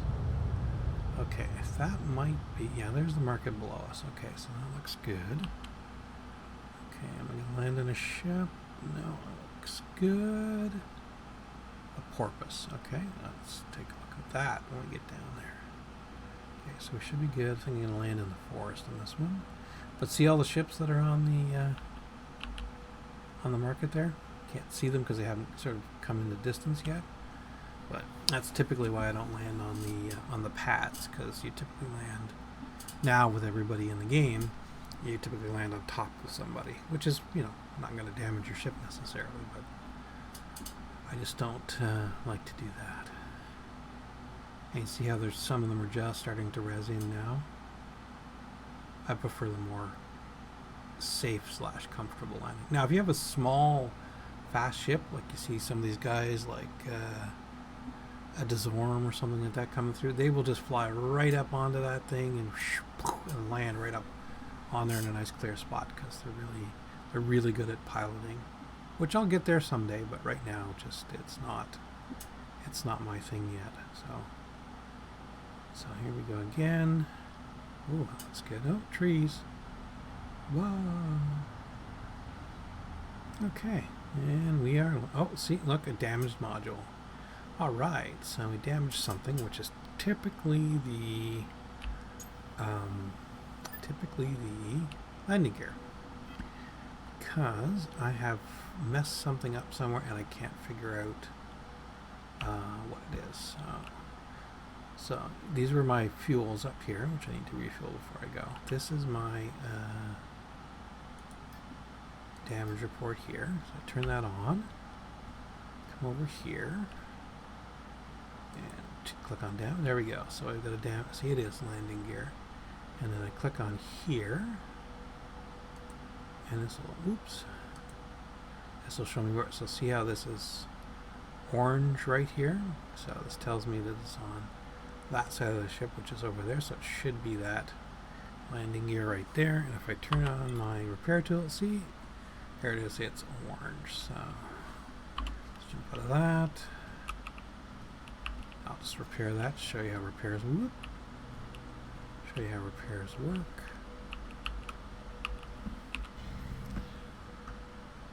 So come over here. So when you have a ship that's damaged, you just need to be looking at the ship, right?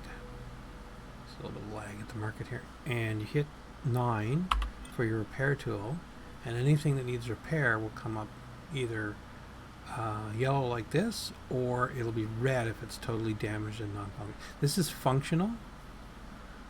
Wow, look at that. It's 93079 by 93088. So it's not much got damaged. Now, why did that so here's my thing. I'm thinking it's because of the way the terrain is here. See how this is not quite on the ground, but this one is. And so I think what happens is this one takes like a bit of a hit when it comes down to try and keep the thing leveled out. I don't know the answer to it yet, so I haven't quite figured it out.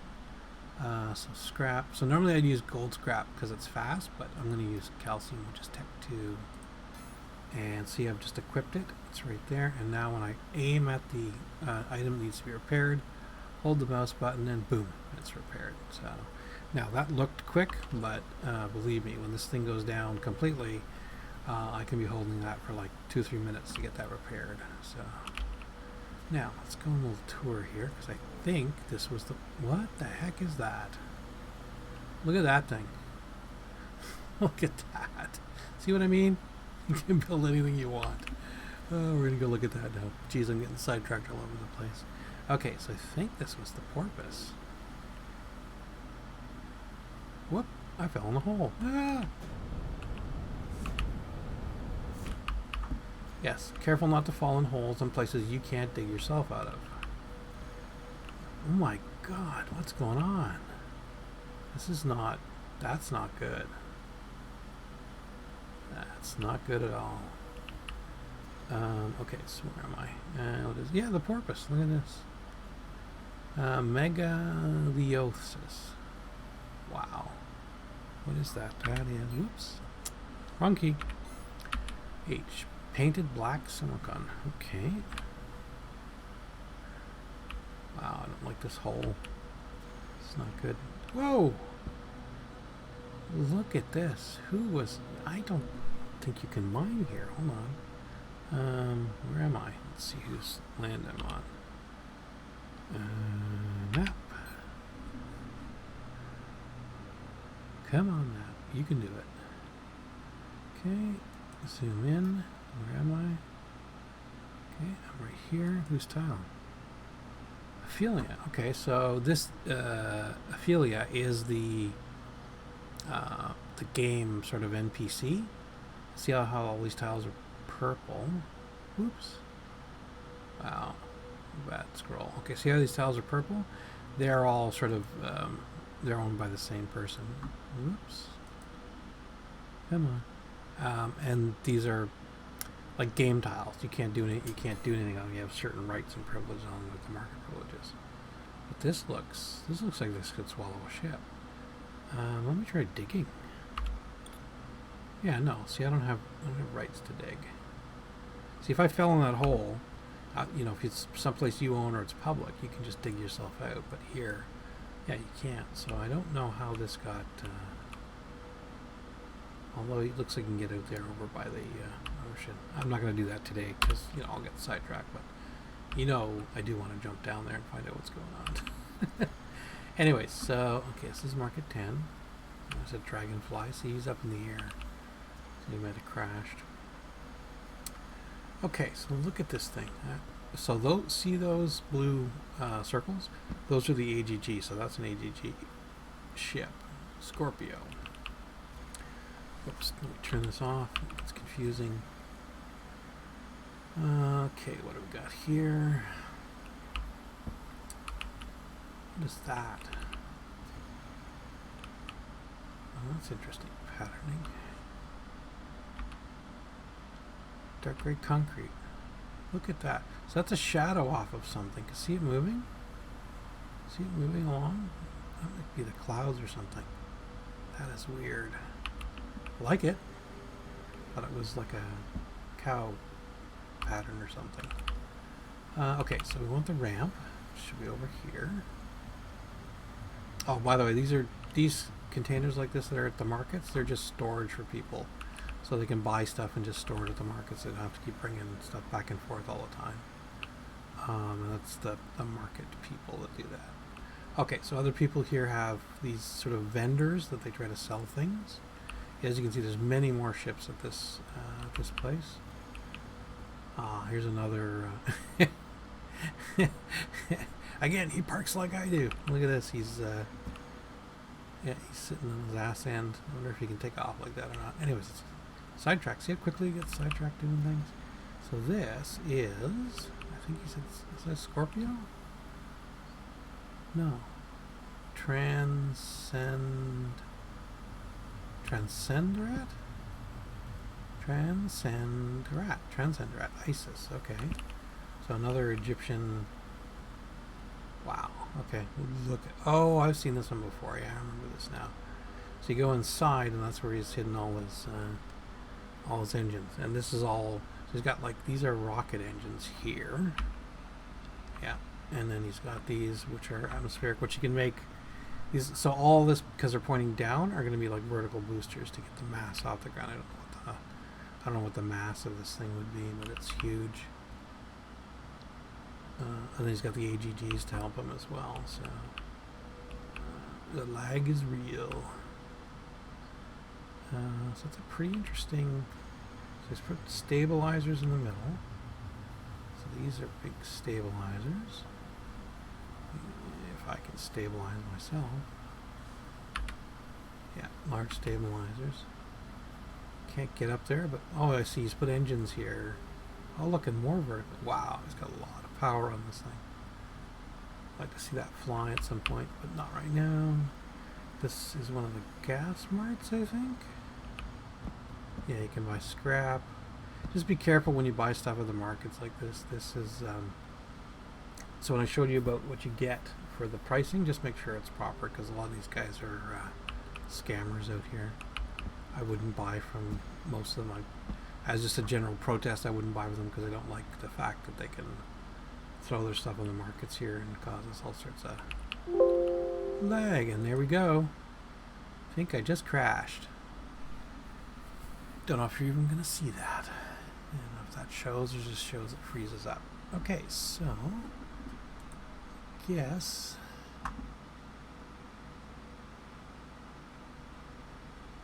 Let me reboot here and give you this so you can watch that. Well, I am rebooting. Is that gonna work? I don't know. Okay, so there's you can't see this, but there's a crash report that comes up. Obviously beta, so you can do it, and they let you, what are you doing? And I click markets and I click send. And then it sends the bug report in for them to fix whatever that was that caused me to go boom. And so weird. Let me see if this works. So I'm logging back in. Let's see if it pulls the screen to what I want. Okay. So I think you're still seeing the market. Again, this, like I said, this is my first stream, so I don't know what this does. So give me a second here. Giving you some stuff to watch while I do this. Let's see. Can I get into this? Does the stream know? Let me see. Let's take this away. Yes, it does. Okay, so that's cool. The stream picked up on the startup of the game again. Now this may be a minute, so my loading times will be slow. So I'm going to bring you back to the screen here. I wonder, what does that look like to you?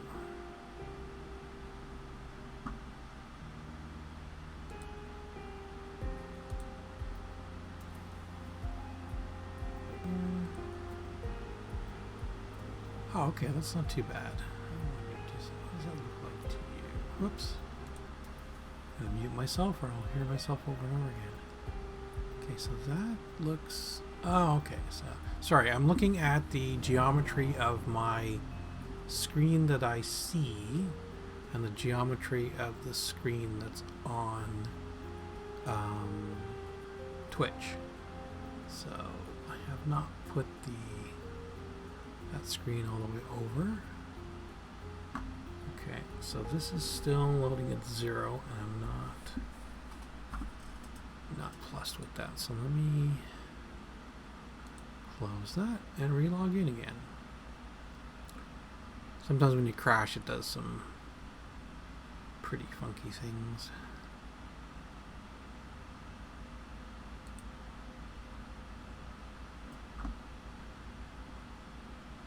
And hopefully I can come back from this.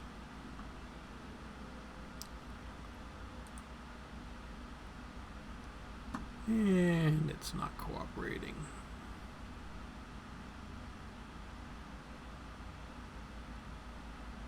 Come on, you can do it.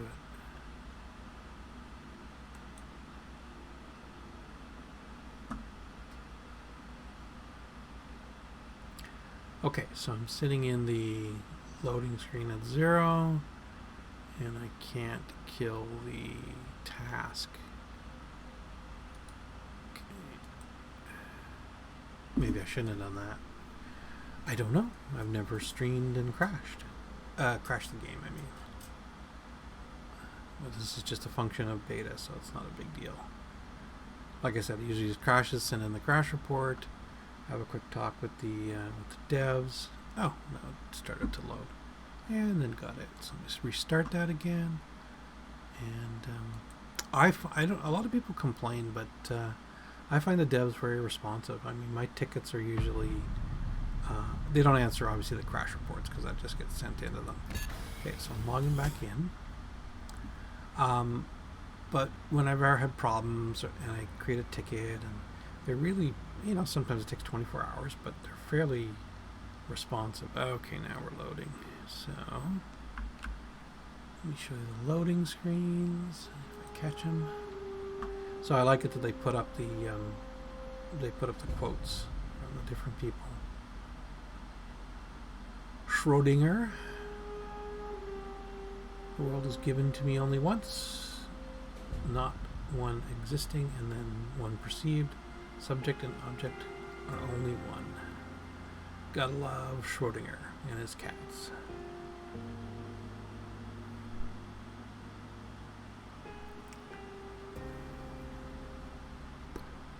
Okay, 79%. We're getting there.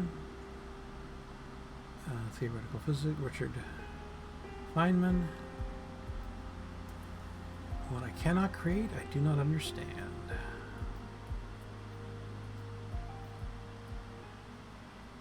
And we're back. Okay, perfect. So let's try not to have that happen again. And again, that happens because there's just a lot of stuff going on here, and there's a lot of programming boards. I don't know. That's why I don't like these people just put this stuff up here. So I think, for example, this fuel thing, if that could be like a kilometer away somewhere, maybe a sign pointing to it or something, that would be much better. But they're all so this will have a programming board. There's 3 programming boards doing something here. There's a scene here. It just sort of, overwhelms the system a little bit. Okay, so now I gotta remember why I was here. Mark container. Can I open this from here? Yes. Okay, good. So I can expect that.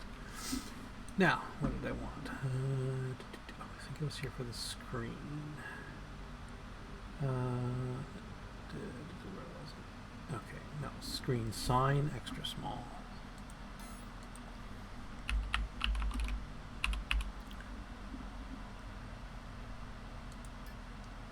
And yes, we have them here, but at 10 Gs. How many do we need? 1, so let's just buy 1. 1. I'm going to put an order in at got cars for a bunch of those. Okay, relay. Tell me we have relays. Dyslexia kicks in. Relay. Yes, we do. 940. We need 5 of them. 1, 2, 3, 4, 5. Okay, got those. And what else? Take a programming board, manual switch, manual button, extra small.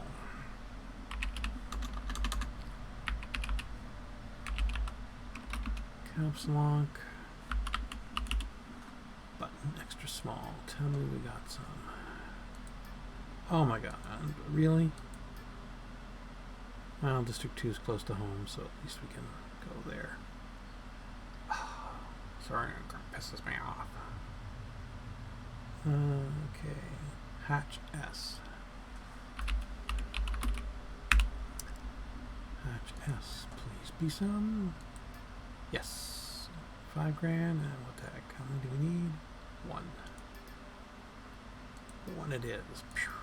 Okay, I've got our hatch. All right, so adjusters, 10 of 12, 4 of 1. Atmospheric engine small. I'm pretty sure I had those. You know what? I'm just going to check. Oops.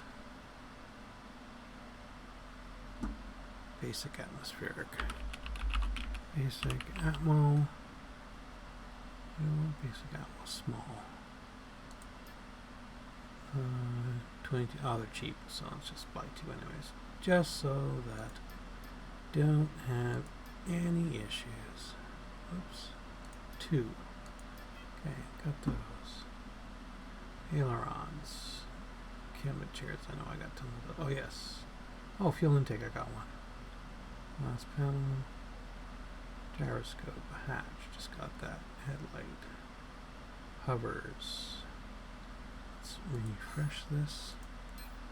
Right, because I didn't move everything over. That's why. Yes, remember I said you got to move it from the market container into your container. Okay, inspect. 12, 10, 1, 2, 2, 2, 2, covered. Whoops. I think that was encampment chairs that I went past. Yes. Okay, last panel, gyroscope, hatch, headlight, hovers, music controller, manual button, extra, so this one is over 2. Okay, so we got everything except, oh, right, those are in the other container, so I'll get those when I get back. Light, so what did I say? Manual button, extra small. So, that's all in my container.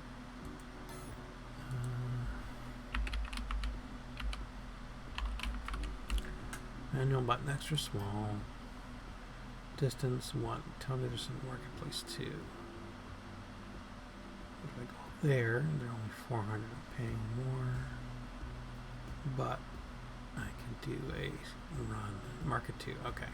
The reason I'm looking at market 2 is because if you look here, market container, I have a bunch of natron I have to pick up on there. So I'm going to do a 2-in-1. Just whoop. That's what happens when you run and not walk.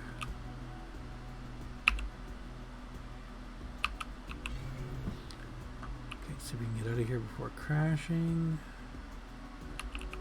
Alright. Oh. Was that there before? I don't remember seeing that. Planet Humber Mark III. Set the sound.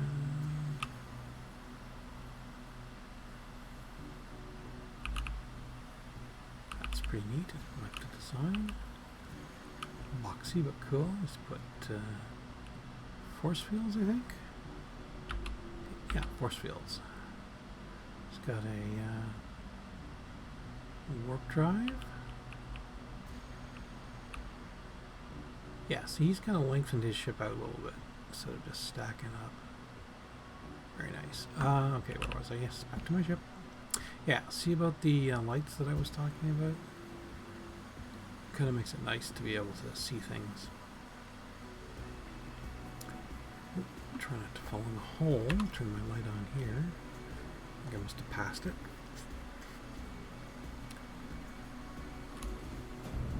Whoop. Missed my jump.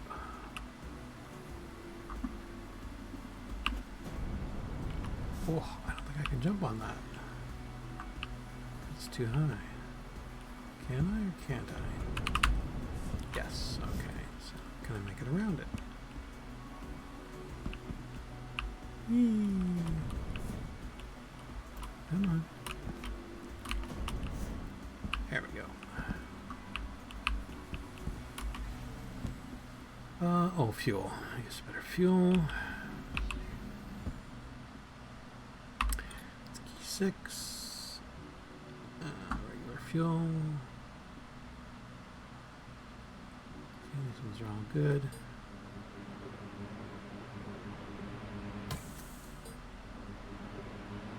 And again, if you were going around, you knew you were just picking up a bunch of little stuff, you might have not taken a ship this big, for example. Because, you know, use up a little bit of fuel. I don't care because I'm making tons of fuel, so it doesn't matter. But you might have taken a smaller ship. It'll come in handy now because I'm going to pick up the natron, which is big and heavy. Okay, Mark II, yes. Okay, so I'll get back in the pilot seat. Third person view. Alt 1 and Alt 2 to go through and find... let's go backwards, because I think it's here. Nope. 3. Oops. What was that? Market 15.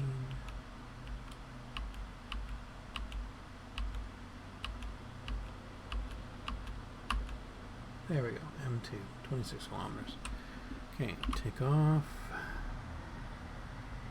EC key to flatten my ship out. A little bit of roll. Alt F4.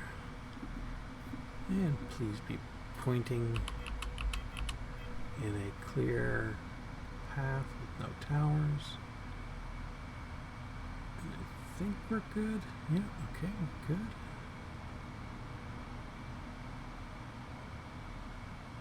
Okay, 26K. It should be a quick trip. And throttle up. Take off the brakes.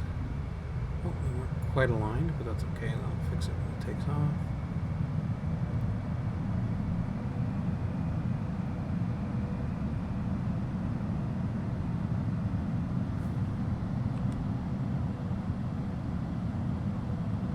Where did my trajectory go?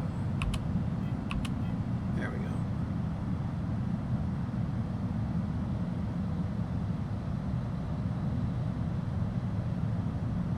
I mean, just look at those views. Our ship over there to the left.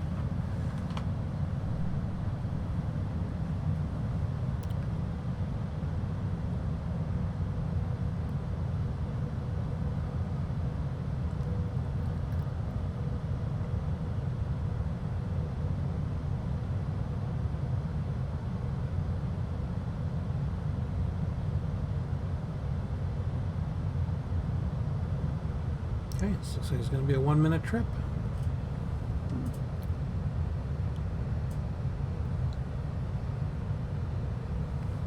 Another shot of coffee.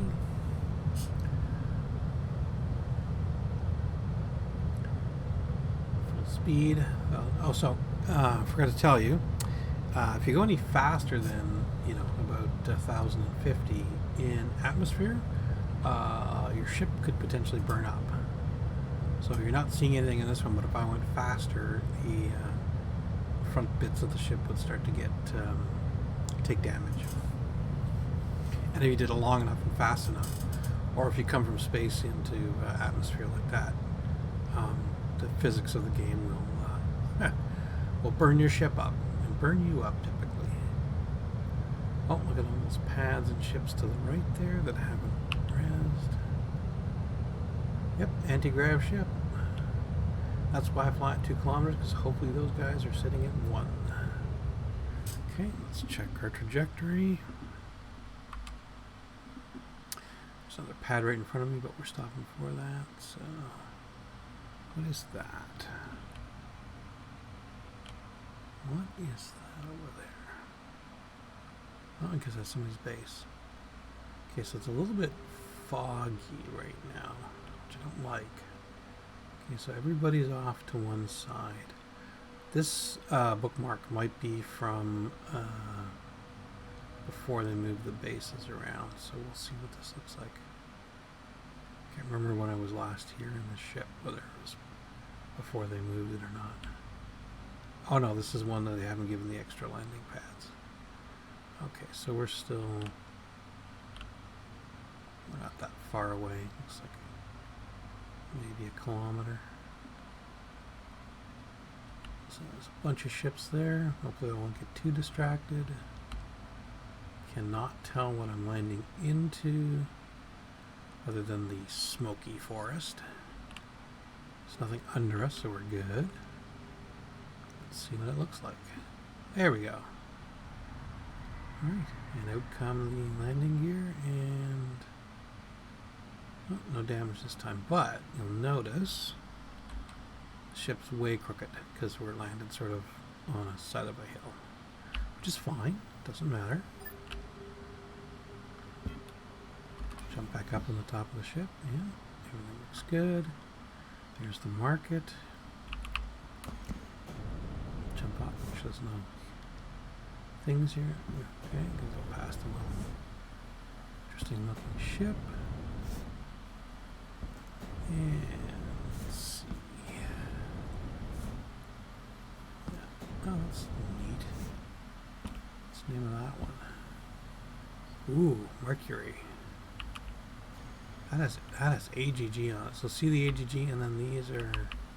What is the name of these things? Ah, anti-gravity. So you need the pulsars. So these are what shoot you up. And the big... I don't know if I want to walk in this guy's ship or not. Whee! And that's the anti-grav generator like we saw over at Cod Cars. Which is big. Oh, look. Look at this. He stylized his containers looking like they're just thrown over there. It's kind of neat. Okay, cool. I wonder if that's that ship's available. I like the style there. Okay, where am I? Okay. Go find the ramp. More people with random storage at the markets. I believe we saw a cube with that exact same pattern at the other market. Almost the exact same position. Here's all the little ships. Can't tell if this guy's upside down or not. I see. Looks upside down. Oop, missed it. Yeah, he's upside down. There's his chair. Again, might be a crash. Might just be a... he landed funny. Okay, there's a ship for sale. Let that one go. Please don't crash me.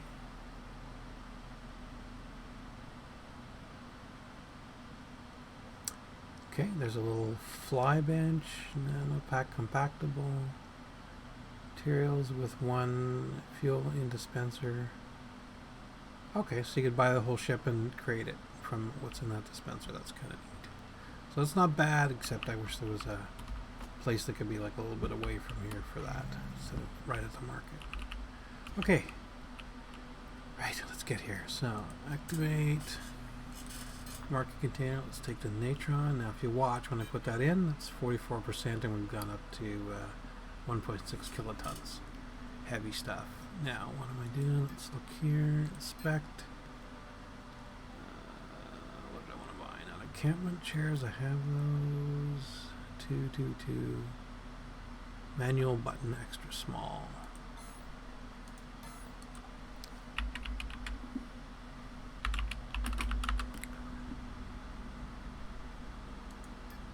Yes. Okay. And, oh, I hate that. How many do we need? My memory, she's not so good. Manual button, extra small, 3. Oops. Go away. Instant buy. 3. Done. Okay, so pull them in. Inspect. Alright, so that's done. Got air brakes. Okay, dynamic core. Glass. Headlight hovers. Manual switch, programming board, relay, sign extra small, vertical light. Perfect, okay. Unbelievable. Ready to go. Back to base. Oh, I hate the lag.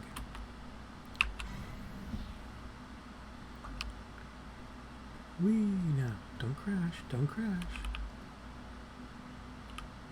Oh yeah, look at these shit. Ah, come on, you can do it.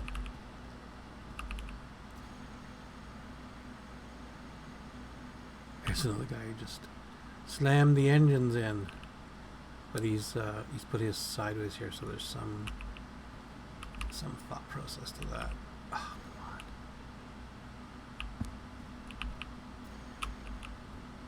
Oh yeah, he's done a good job on the ship. Ooh, and see that's you can look at other people's ships when you hit the 9 key.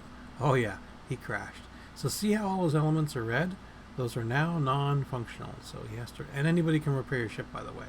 There's no so if I had to or had my stuff here, I could just repair his ship if I wanted to. Although he's not a dragon, so I'm not going to do it, but if he was, I would help him out. So he landed hard. Whoop. Gonna land on the ship. Boink. Alright, so time to go home and let's make an aldorado.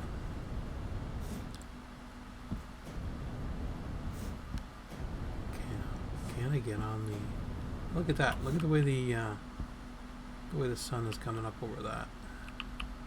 A little bit of fog. Maybe that's the idea of the fog now. Look at that. That looks beautiful. Amazing. Yep. Good jump. Elevator, go up. Not going to worry too much about fuel because I'm almost at home, because this is the reason I got my place here. Alt 1 and 2, and now I'm looking for distillery, which is where I live. I think it's back. Maybe not.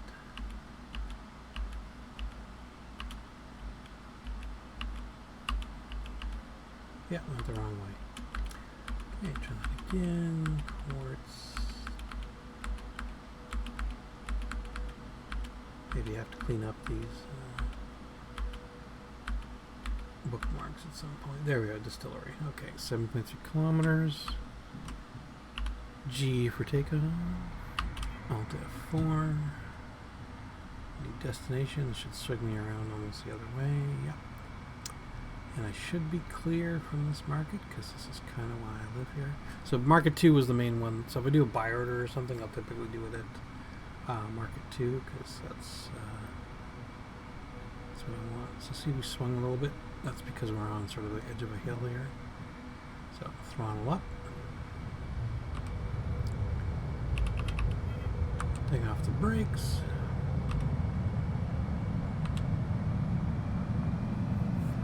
Now, I normally, I could fly lower, I could fly manually, but generally when I have weight on the ship, which I've just done by putting the natron in there, you can see our tonnage is up to 4.4 now. It's not a big deal, but I just generally, this is why I like the HUD, because it helps me mainly on my landing is the main thing for me. Getting up, flying, taking off is kind of fairly straightforward, but the landing for me has always been sort of problematic. Because you'll see how close we are. There's my death stick to the left. Killed me a lot. You can see from market 2, it's a very straight over kind of thing. And I'm between the two, the AGG tower there and the death stick over there. That goes, you can't see it, but that goes way up into space there. And I don't want to get close to it because, I die all the time. So there's my base.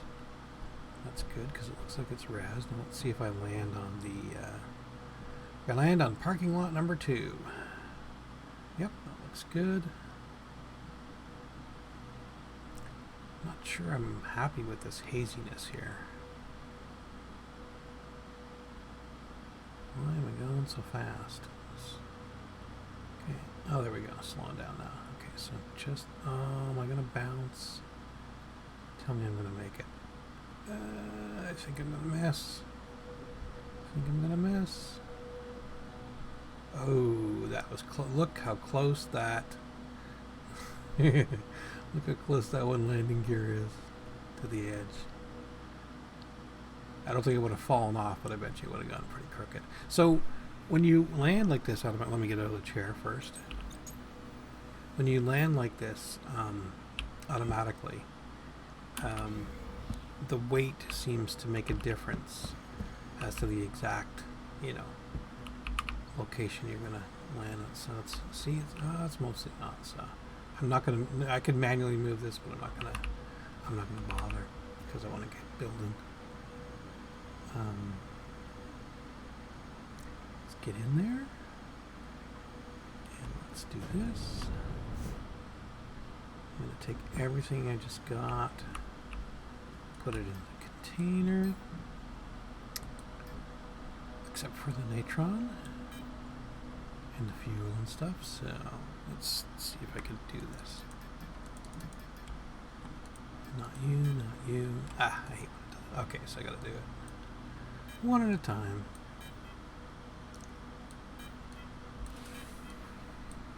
Okay, now those all stay.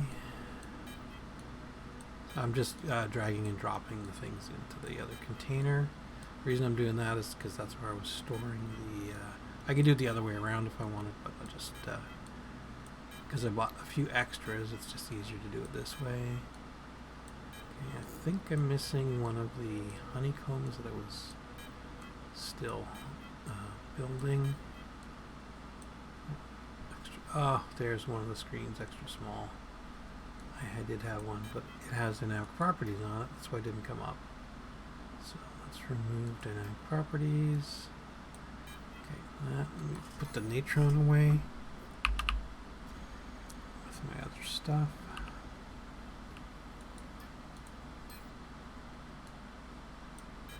Okay, that's good. Yes, honeycomb. I think I had one honeycomb left.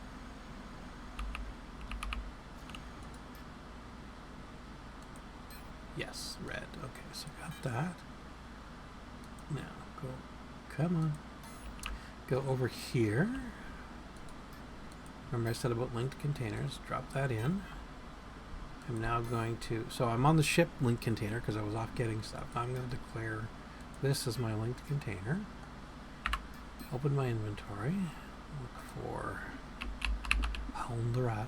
Oh, where did I put Aldo? Where did I put Aldo? Oh, because I'm in the wrong container. Forgot. Link it. Look at it. There we go. Aldo. Okay, let's inspect them. Does he have everything? 3, 3, 6. Whoops. I see. Oh no, 8 of 5. I thought that was a 0. Okay. 10, 10, 10. Okay. So, I think I got everything. So let's go out. Now I could res it in here, but I typically don't like to. That's why I have the big doors here, because those are the emergency exit in case you res a ship in here or you land in here, you're able to get out. So I don't leave you locked in. Let's do this on the lower portion, just cause. Okay, so get out here. Let's go back into inventory, and now this time we're going to use equip. And I see it's blue because it's blue. So if I didn't have all that, so here, actually, let me show you this just so you know. So okay, so galvanized dark blue is part of what I need. Let's take it out. Let's put it in the nano pack. So if I go to equip this, see it's red. It can't because I'm short of something. So if I try to click it, not enough material because something's, it won't tell you what's missing. You have to use the inspection for, you know, what is missing, but I did that before.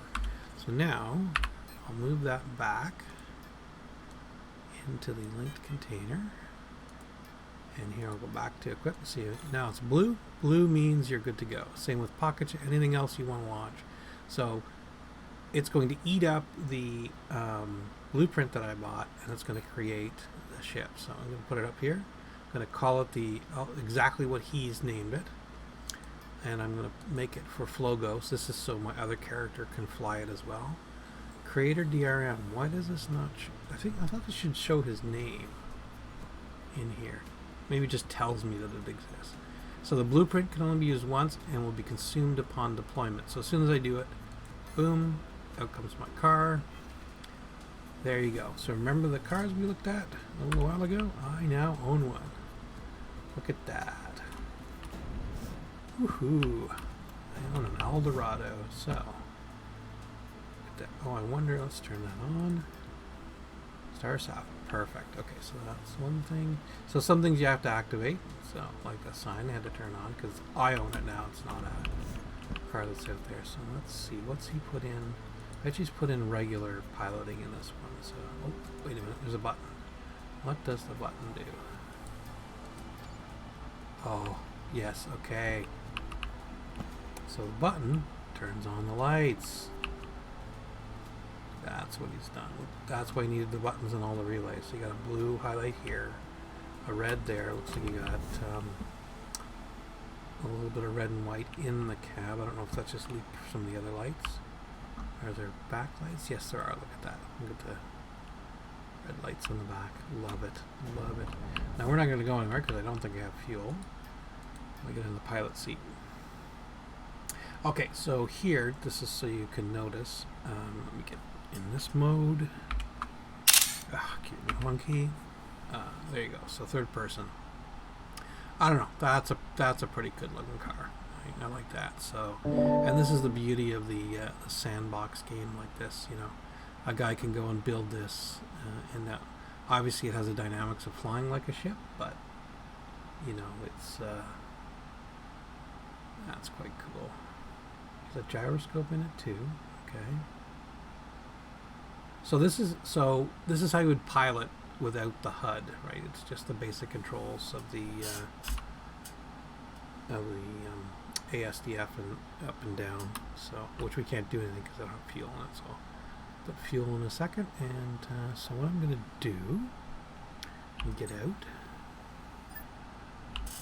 I don't know if I have fuel in here. Let's do a check for fuel. Yes, I do have some. Okay, perfect. So let's equip. And those are the buttons. That's a manual button. What else does it do? I'm going to push those in a second. Okay. Need to find the fuel tank. So guess what I think is right here. Come on. So this is the famous. There we go. And it should be right there. Can I get it? Yes, I can. Look at that. Filling up the fuel tank. Close that. Now I want to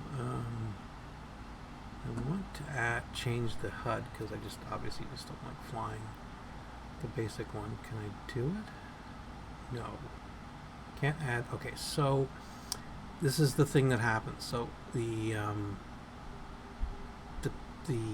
you look at the information there, the seat has DRM on it, digital rights management, because it was created by the creator. Now you can fix this. So if he's put a special script in here, you don't want to do this, okay? But you know, I want it to be a certain way. So what I'm going to do is go into build mode. You can see the square around us and how big he could have built into, and he's built just this much into it. I'm going to actually use the one key, which is, this is a thing if you want to deploy like an object in here. I hold down the Alt button and I can pick this seat up. And you get a warning, right? And it says this element is the unprotected sensitive information. Will reset. It's not reversible. So if he has a special script in there, you do not want to do this. But I want to put my own script in there, which is not mine, but the actual HUD that I was flying with before. So I want to pick it up, and then I hit the backspace key, and it puts it, oops, and it puts it right back. But you'll notice now when I look at it, there's no DRM on the seat anymore. It's not DRM obviously on the car, because you don't want me making 20 copies of the same thing. So here now I have more options. I can run my custom auto configure, and I want the Dimension Arpeggio 5.450 HUD. Boom, it's in. So now I sit in it. Hopefully I didn't break anything. Go into pilot, and if you'll notice now, see, I have the HUD like I had before. So let me go back into first person, and then so G, take out brakes. Yep, cool. And I can wonder how far up this goes. I don't know. Let's find out. So let's throttle up. See if it flies. Maybe it, oh, you know what? I'm not sure this flies. Maybe it only hovers. Help. No, I guess it flies. No, it doesn't. I guess it hovers. Yeah, so it's a hover. So it's not meant to fly. So brakes, brakes, woo! Whoops, that was a bounce. Okay, so again, car dynamics are cars. I don't think I'll be erasing this. Let me take the throttle down a little bit. You trying to even out? Oh, let's kill that. There we go. we made our Eldorado, and now we can go hovering around, and hopefully we won't smash it up. I'm gonna go and watch the races, because sometimes they'll give away free cars so you can join in the races. Whoops, brakes. And so forward motion, you got to be careful because the forward motion is in the direction that you were last going. Turn the throttle down here. Whoops. And this is why I like the HUD, because it helps me fly for stuff like this. I'm not a very good pilot. Other people would have, like, oh, hey 10, how you doing? Didn't even see you. Don't know when you sent that, but hey. So I'm trying to land here, and let's see, we can get this back on the pad. There we go, and we'll land. All right, so there we go. We made our lovely Eldorado. Am I off on the side? Oh, that looks like I'm off on the side. Let me see if it falls off. Yeah, look at that shake. See, I'm on the edge, so we get out. I get to hit the 7 key, and I get to do this. Pick it up and move it. There we go. Let's park it right over there somewhere. And you're limited to the amount of time you can move these things around and distances. There we go. Love it. So there you go. That's the stream for today. I created my Eldorado, went and bought the blueprint, got all the parts, picked up some Natron on the way. Lots of fun. 4-seater. Like I said, visit Angry Dad and their Zoom on Friday nights. They do their little races there. And like I said, I'm going to try and get into one of the racers one time and figure out the whole driving the car as a hover and see what happens. So, all right, everybody, have a good one, and I will see you all. Sapphire Blue 10, Sapphire Blue was the one I got. The red is coming from the light package that you can turn off and on, apparently. So let me go back and turn that off. Oh, on. Wait a minute. Is that not the lights? I thought that turned the lights on. Alright. It did, didn't it? Let me see. Yeah, there's the lights.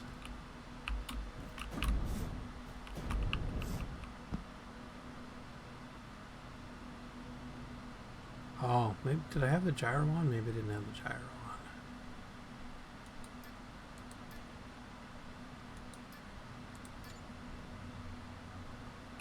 Okay, I'm not seeing what that does. I thought that turned the lights on and off. I hope I didn't mess up a script by changing the seat out. Anyways, stay tuned for further information on the second ever stream. Alright guys, have a good one. I will see you all on Tuesday maybe? Okay. Have a good one. Cheers.